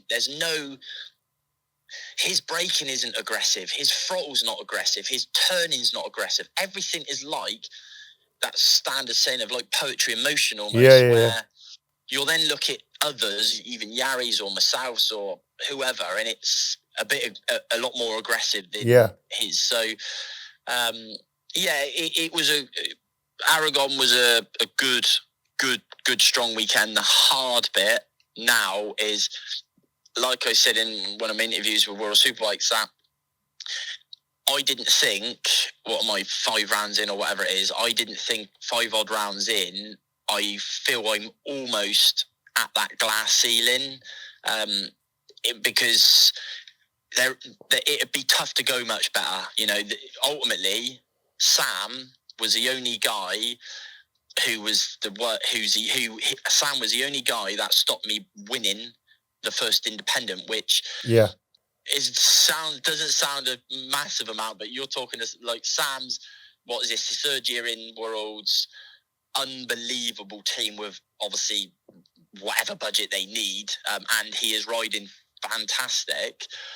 So he's the only one that beat me to win the first independent. And then also you've got 2 factory Ducatis and 1 factory Bimota to stop me getting on the podium. So I was actually riding around thinking, and I get on really well with Sam and Alex, but thinking, if it did fall my way, I could nearly stand on the podium here. And I didn't ever think that would even be a consideration, to be honest. I didn't think, from my previous experience in World Superbikes, I thought I'd probably be riding round towards the back, and then, I don't know, probably just, take the odd point here and there, but it seems like I say, it seems I'm not actually too bad on the motorbike. So you got Misano next this weekend. Yeah. Do you think you've made a breakthrough?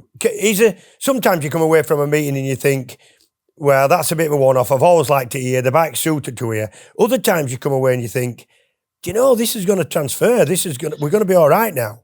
What sort of feeling have you got?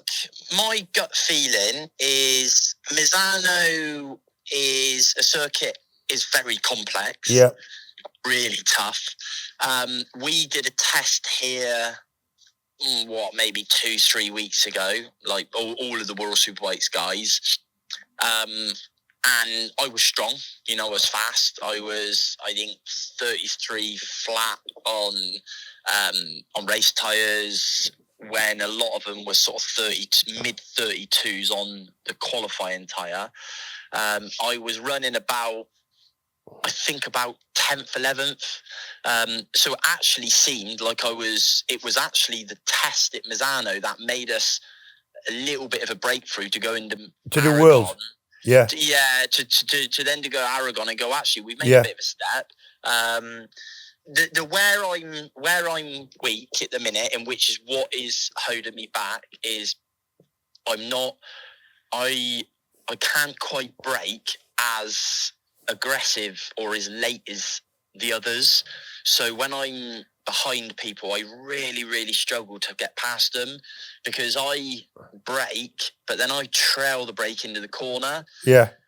The only good thing I have learned is after Aragon, we had a test, and you have to brake aggressively upright with said test. And it made me learn a little bit of how I can't trail the brake into the corner, because if you trail the brake into the corner, you will end up on your rear. So I think for me, Misano's going to be, it is what it is, isn't it?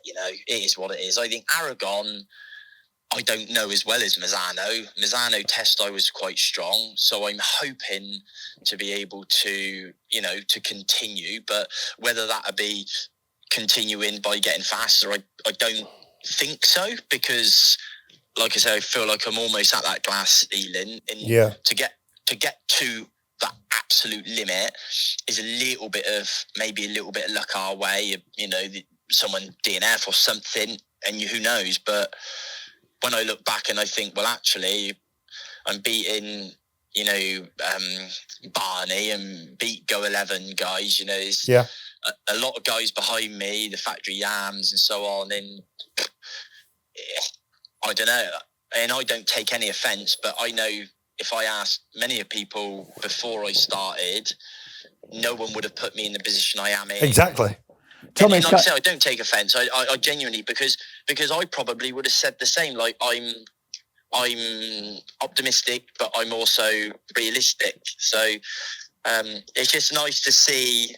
Do you know what's nice is when I decided to take on this venture, there was a lot of question marks, and there was no secret about it, with this foggy thing. And I know we've touched upon it before, but I just stuck firm, and I knew, and I was willing that if I go out with it in a blaze of glory, then mega. If it doesn't happen or something goes wrong, then I can't look back on my career and say, well, I should have done that, Yeah. So for me, I'm not about silencing the doubters. I don't really care. I genuinely couldn't care less. People, I'm like, where I can easily bring negativity to my doorstep. But I'm just glad for the team more, if I'm honest, in anything, because there was a little bit of a dark cloud over the team because of the uncertainty, where now we've got testing factory parts for the factory team, because they obviously look upon us as like a genuine people. Yeah. So yeah, it's been an amazing experience for definite. Go on, Jack's got a question. Hang on, I'll relay it. Go on, Jack. Tommy, I just going back slightly, is when you finished 7th in the second race at Motorland, who were you gritting your teeth and hanging on to then? Super Bowl race was hard. Do you know the hard bit of the Super Bowl race is you run the soft tyre? Yeah. And the pace is unbelievable, but they benefit from the rear tyre a lot more than me. They use the front less and obviously the rear a lot more. But I was really happy with the Super Bowl race, because I was only, I have to look at it, but I was only 4 seconds off of the race win. Yeah. And I was in that leading group. So I think it was obviously the factory Dukes, the factory promoters, Surra, obviously Baldassari crashed. So I was sat on that group. I got stuck a little bit with, who was I stuck behind?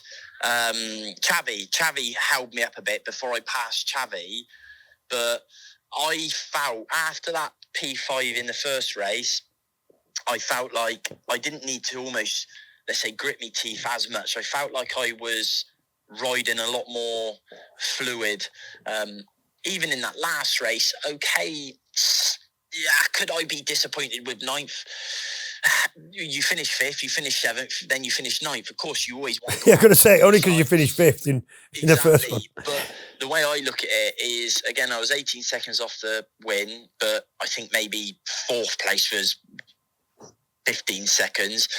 What hurt me in that last race was I should have ran the SC2 front tyre, and I ran the SC1, and the way I brake, I needed the SC2, and probably I can remember coming over the line, seeing 11 laps to go, thinking, I'm in trouble here. I'm in, because I couldn't stop the bike. I think the track temperature was something like 8 degrees hotter than the race, the day before. Yeah. It was like, I think it was just over 60. Yeah. Just over 60 degrees, which is immense. So, but you know, you've got to take the positives for sure. Well, I think you're going to get a hot track down at Misano. It normally is. But listen, whether you've silenced all the doubters or not, you certainly impressed most people, including me and Jack. There were a lot of people at the Isle of Man when your results come through, that, especially that 5th, where that raised a few eyebrows, I'll tell you. Right, listen, we can always rely on you for an opinion. Yes. What you think? What's your thoughts on the way BSB is going? You're probably following most of that. Yeah, I have followed it. And obviously I know how strong the Ducati is. And to be honest, Cole's probably done a little bit better than, if you asked me before the season started, than I expected, because I thought the adaptation to the Ducati for him might take a while. But one thing I can say is this Ducati does not ride anything like the old Ducati. Yeah. So it now makes sense. Probably why I think Glenn's struggling a little bit. Yeah. Because this Ducati, I swear down, you have got to ride like a Yamaha. You have got to carry a load of speed. It's not about heavy upright braking. You've got to get on the throttle really smooth. And everything I've been told how to ride it just screams Yamaha to me. Yeah. With the downforce. But I would say Carl's going to take some stopping, but I think my gut feeling is I think I'd be disappointed if Scott couldn't, in truth, because Scott's experience, he should, but I might be wrong, I might be wrong. And, you got Haslam. Haslam's doing a good job on WorldSBK. Yeah. I did hear on the grapevine, I don't know if it's common knowledge, but I'm not worried, that they're reducing the RPM of the Ducati 500 RPM for perhaps Knockhill onwards, I heard. The one thing I can tell you is it will make absolutely a zero difference, because we run obviously the fuel flow restriction, and we're on, I think 0.9 of a litre a lap. Yeah. So my bike is like, we are saving the planet. We're thinking about the trees, not using too much fuel. But 500 RPM ain't going to make no difference. The only way to level it to basically, if I'm honest, to make it so Brad on the Yamaha in that can be a bit closer they're going to have to heavily, penalise the Ducati as such. But then, not going off topic, but how do you penalise a manufacturer that is investing a lot of money to make such an unbelievable bike when other manufacturers aren't? That I know it's a grey area and won't go into it, but it's one of them areas where you kind of go like, should they keep getting penalised, or is it down to the other manufacturers to catch up, really? Yeah, no, I get that. And it's been said for years, you don't want to penalise a team or a manufacturer for doing a better job than anybody else. But also, how do you factor in what is the rider and what is the bike? You don't want to penalise the best rider for whether he's on the best bike or not, for being the best rider, do you? No, 100%. And if you look at Carl's lap time on the road bike at the Donington Test, amazing, 27s. Yeah. I did a track day there on a V4R, and if I'm honest, I was quite strong as well and I was running different tyres. So no matter what they do, even the road bike is more than capable of winning. So yeah, I think the racing's been good as always, as BSB is, and it's doing a good job still. Even though I'm not there, it seems like the series is still afloat. It's just about still afloat. Go on, give us you were really badly wrong at Alton because we asked you and you said Glenn, and he didn't perform so well at Alton for whatever reason. Give us who was going to be strongest rider at Knockhill. You know the place well enough. Who's going to be strong at Knockhill? I would have to say... And I will hold you to it. Yeah, I know. I've seen on the data what the downforce on this new Ducati does. So I would expect the Ducati to come over start-finish line quick. Like an unbelievable... Like, honestly, when I look at our data, Aragon, you cannot believe how much them wings and them fairing ducts are pulling the forks down. It is mind-blowing. So... You'd be mad to look past the Ducatis, and if you're looking past the Ducatis, you'd be mad to look past Cole and probably Scott. But if I was going to go a little bit left wing, it seems that the only real contender is Brad, if I'm honest. Right. I don't know if I'm right or wrong saying that, am I? But what do you think? I think copy yours. I think from what we've seen about the Ducati up there before, not even as good as this one, we saw O'Halloran trying to get out front and put a lap in so he could get away from the Ducatis a bit. I think Ducati's going to be strong out of the hairpin, going to be strong over the start and finish with the wings. I'm going to go Kyle. I know it's predictable, but... Yeah, no, I get it 100%. I think the only one that will stop him is Scott, and a bit of track knowledge maybe might hurt him, but Scott needs to stop the momentum. Yeah, he does. He needs to stop, because if he doesn't stop the momentum, then Carl will run away with it. And if I'm honest, the only way to stop the momentum is if you can't do it fairly, just do it whatever way. I don't care less. Honestly, I say that because that's how I've always raced. If you can't stop it by outright speed, then hey, you just got to do other ways. I don't want to say too much because I'll start getting criticised for you will. Right, listen, Tommy, best of luck this weekend at Misano. We hope you continue your brilliant results from Aragon, and all the best for us, mate. Yeah, cheers, guys. Cheers, Tommy. Good luck, Tommy. See you, mate. Bye. Well, you heard it here first. If at first you don't succeed, cheat. It's not what he said. He said, I think he thinks that Scott might have to get his elbows out a little bit. Right, other people in the World Superbike paddock who I'm really impressed with. Tom Bodemos had a really good weekend at Aragon, a third, and I think an 8th. Am I right in saying? You've got the stats? It's a 7th, actually. 7th in race 2. Massive mention for Fenton Seabright and Harrison Desoy. Yeah, really, both of them on the podium. They have had so much bad luck. It Yeah. isn't because they can't ride motorbikes at the front of that class. They've got everything they need. They've just been unlucky. They've had a really bad start to the season. And you do get bad luck. I know I've been chatting with Hickey a couple of times saying, you know, how they're going. Yeah, it's not what it thinks. Don't look at the results. It's a lot better than that. We've got really good pace. And it came to pass at exactly what Hickey's been saying at Aragon. So Fenton Seabright had a third and a fourth, and Harrison Desoy with his first podium as well. And that's the weekend when a resurgent Hickey at the TT started getting something like back to his self and finished second in the Superbike. So brilliant weekend for the team. Really pleased for them. They do deserve it. And both Desoy and Seabright, really good lads and got potential at that level. Something else, as a wild card for, I don't know which round, whether he's at Misano this weekend, your man, young Carl Harris, is having a go at international sport, but the European sport bike. So we wish him all the best as well. And I'm personally glad to see that despite a couple of problems in the last couple of rounds, Valentin Debise is still in there in the championship, running in third place on the Chinese number. Yeah.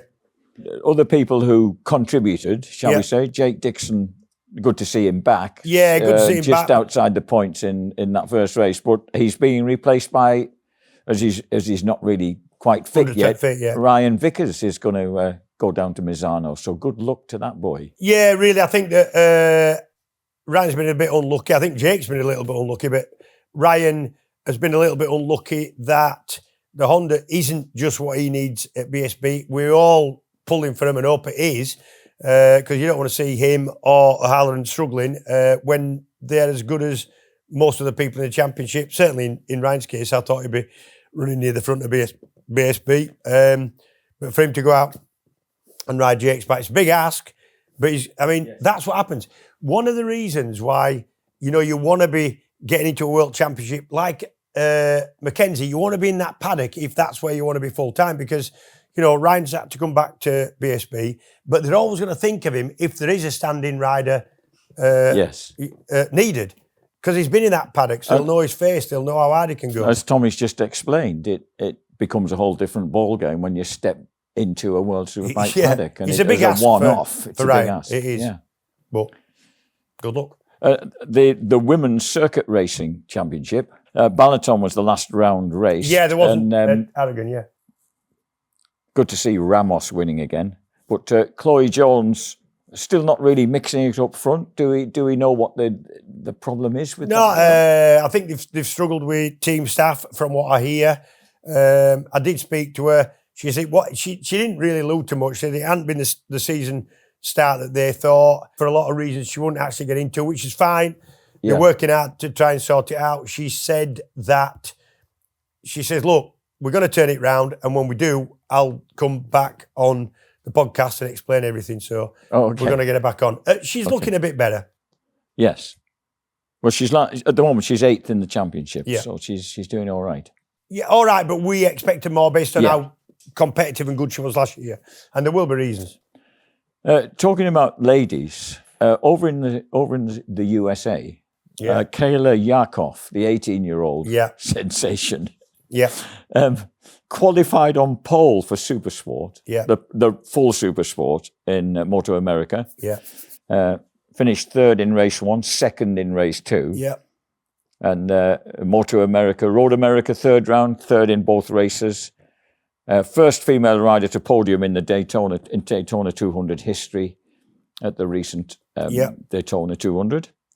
And she sits 3rd in the championship standings behind Darren Binder and Josh Herring. And close as well, 9 points behind Josh. She's brilliant. And ahead of Tyler Scott. Genuinely very, very impressed. Really impressed. Yeah. Equal terms, don't ask for any favours, get stuck in. Good. Really good. Very impressed with her. You can't not be. No, not at all. I think that's really high quality stuff. Tommy, I've I still can't. I thought I'd ask him for his opinion on Knockhill because he's always got an opinion. That's Tommy. He sounds like he's sat in his motorhome down at Misano now. Well, it will be, won't it? It's Wednesday. So they'll all be there. He'll already be at Misano? Yeah, he's at Misano, I think, now. Oh, okay. So it's quite cold for a June day at Huddersfield International, but I'm sure down there. I've raced at Misano, it's been not as humid as the Far East, but certainly as hot as anywhere. It can be incredibly hot. We've suffered in those horrible little tin sheds opposite on the other side of the bloody track from I remember. From the garages. Yeah. Blimey. Okay, up next, folks, is Paddock PA. Paddock PA. Powered by Motorfest. In association with MCN. Right, folks, on to the upcoming Motorfest. And at this juncture, I hand over to Mr. James Whittam to give us his traditional intro to this wonderful World Trials Round experience. Yeah, well, I already know because I'm completely involved with it now. So, Motorfest is taking place from the 24th to the 26th of July, so we're about 6 weeks out. Essentially, it's built round a round of the Trials Outdoor Championship, the finest riders in the world on trials bikes. And if you've never seen them, well, you've commentated on it. I've photographed them there. Yeah, I do some trials in, so I know what it's about.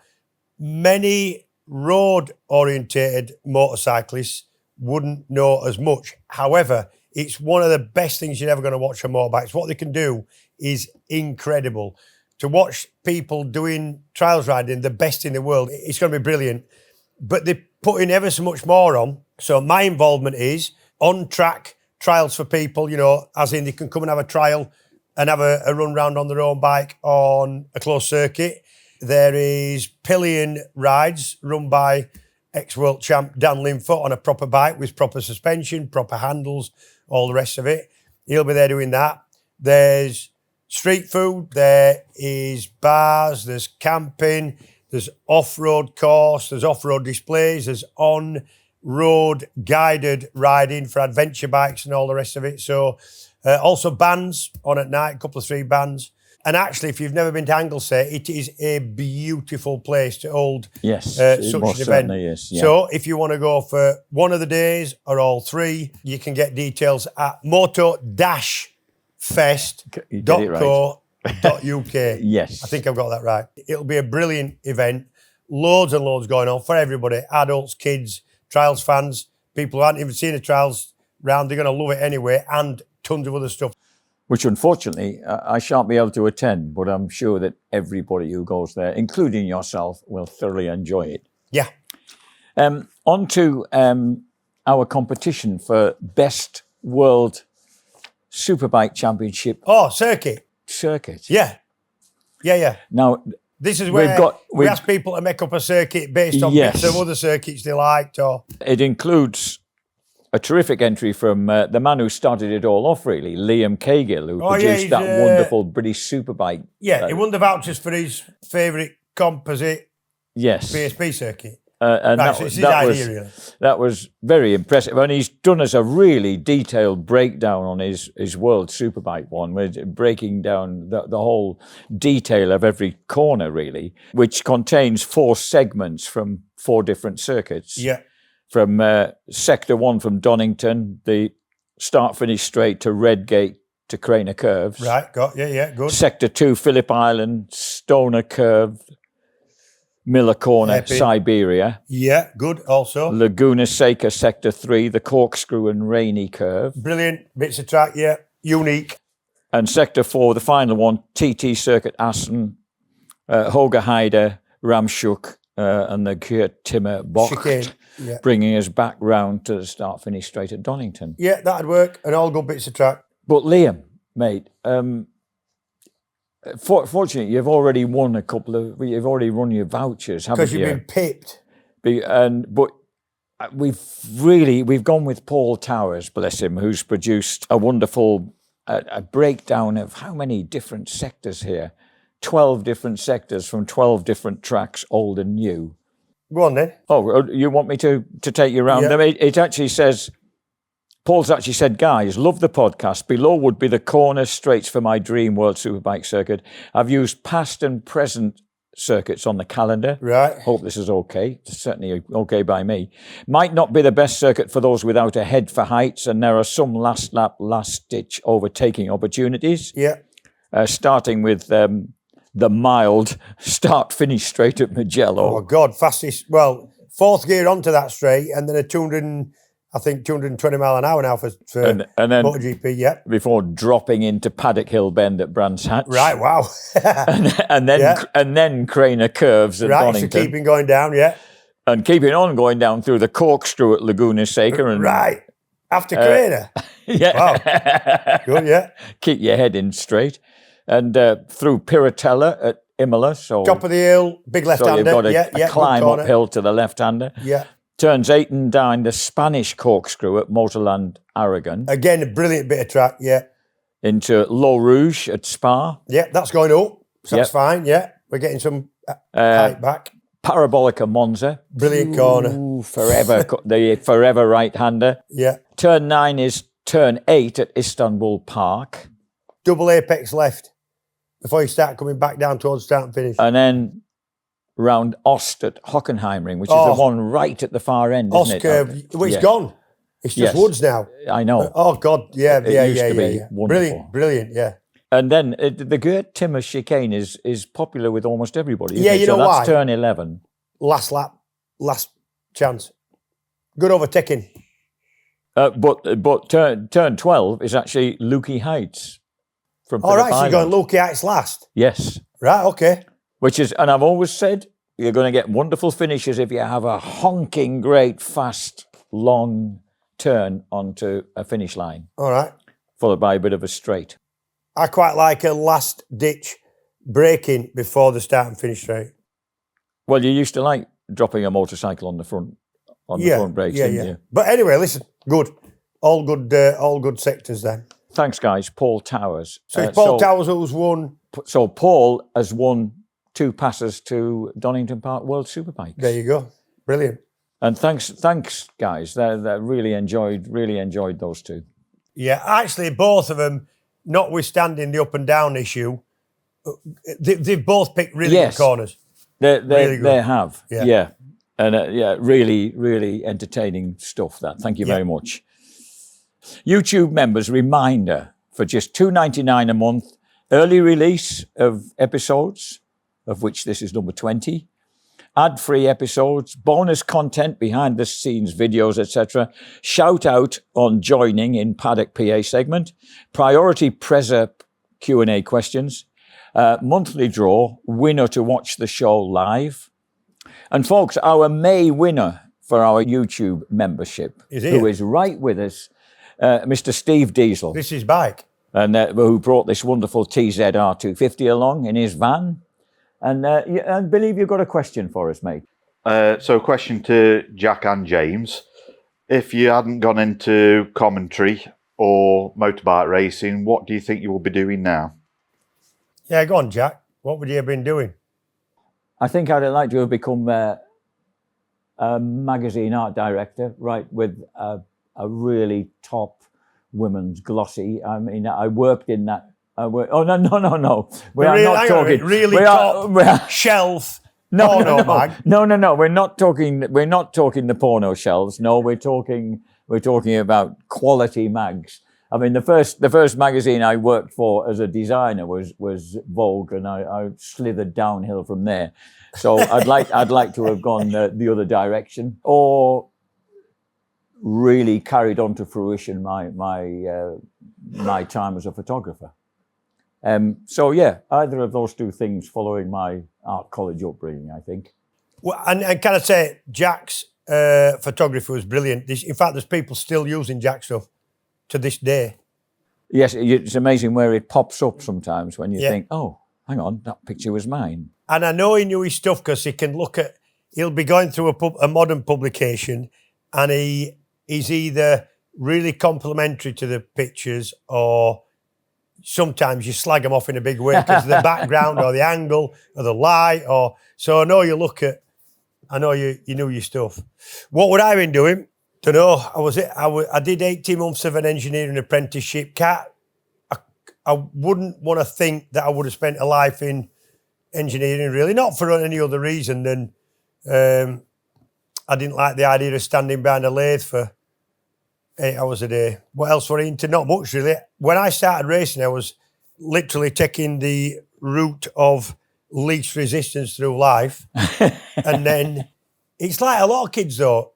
They can have no direction, and then suddenly they'll do something that flicks the switch. And I think racing was like that for me. Once I started racing, it was like that for me from behind a camera lens when the guy in the next street suggested going to this motorcycle scramble when I first got me James Captain, and thought, "Ooh, 16 years old, I can take to the road." Yeah, I don't know. If George Caulfield hadn't suggested that, this whole bloody thing might never have happened. I started racing when I was 16 and very quickly loved it. And regardless of whether I didn't think I'd ever make a living out of it, but I knew I wanted to do more of it. So, don't know, you might have been something else that flicked me switch and I'd have been off in another direction. You don't know, do you?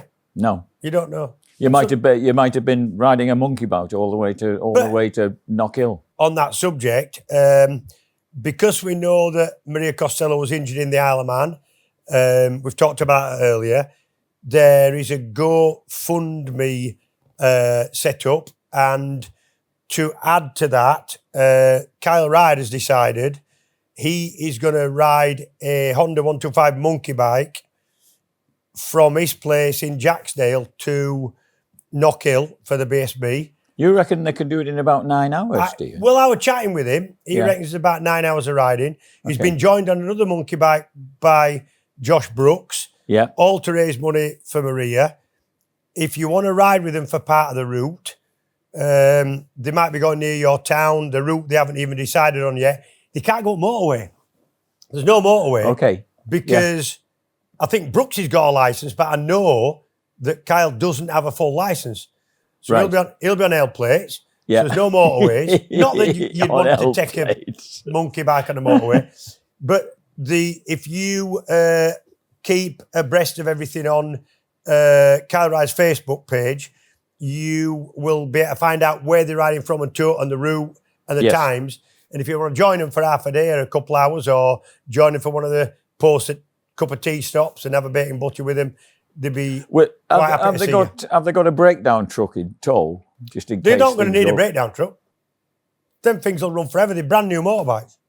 Okay. So they won't go wrong. Nothing will go wrong. Well, it's not like you guys going off on mopeds. Well, I was going to join him on my little TS50, which, because I've put so much effort into tuning it, I think it probably would stick with the monkey bike. Yeah. However, I'm at a track day Tuesday, Wednesday. I'm not going to be able to make it because I think they're setting off Wednesday. Okay. But that would have needed a tow truck, probably. It's tuned to death. So, but hey, listen, they're doing a really good thing, a good thing for Maria.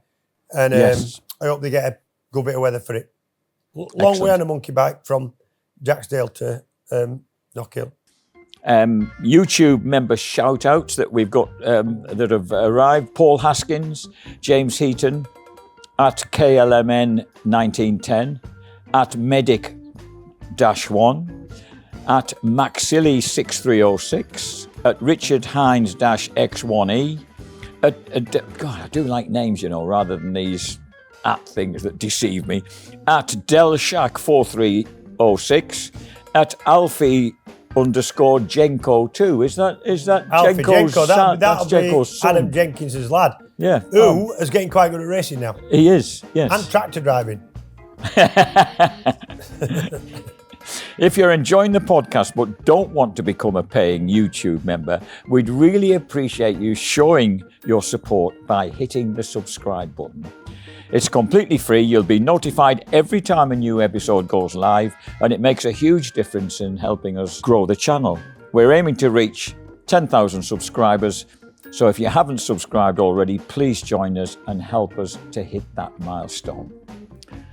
We're going to have Dougie Lampkin, the 12th time trials world champion, as our guest next time. So we'll be doing that at the end of this month. Yeah, Dougie, obviously, unbelievably good trials rider, indoor and out, legend of the trials world, but also great bloke. He used to invite me on his training camps, and his training camps were for really good riders, not me. Yeah, I scared it. I was also on one such excursion. Yeah. Yes, and you were there. Yeah. Yeah, when he leapt out of my way once, thinking I was out of control. It was the only time all day that I was actually in control of what I was doing.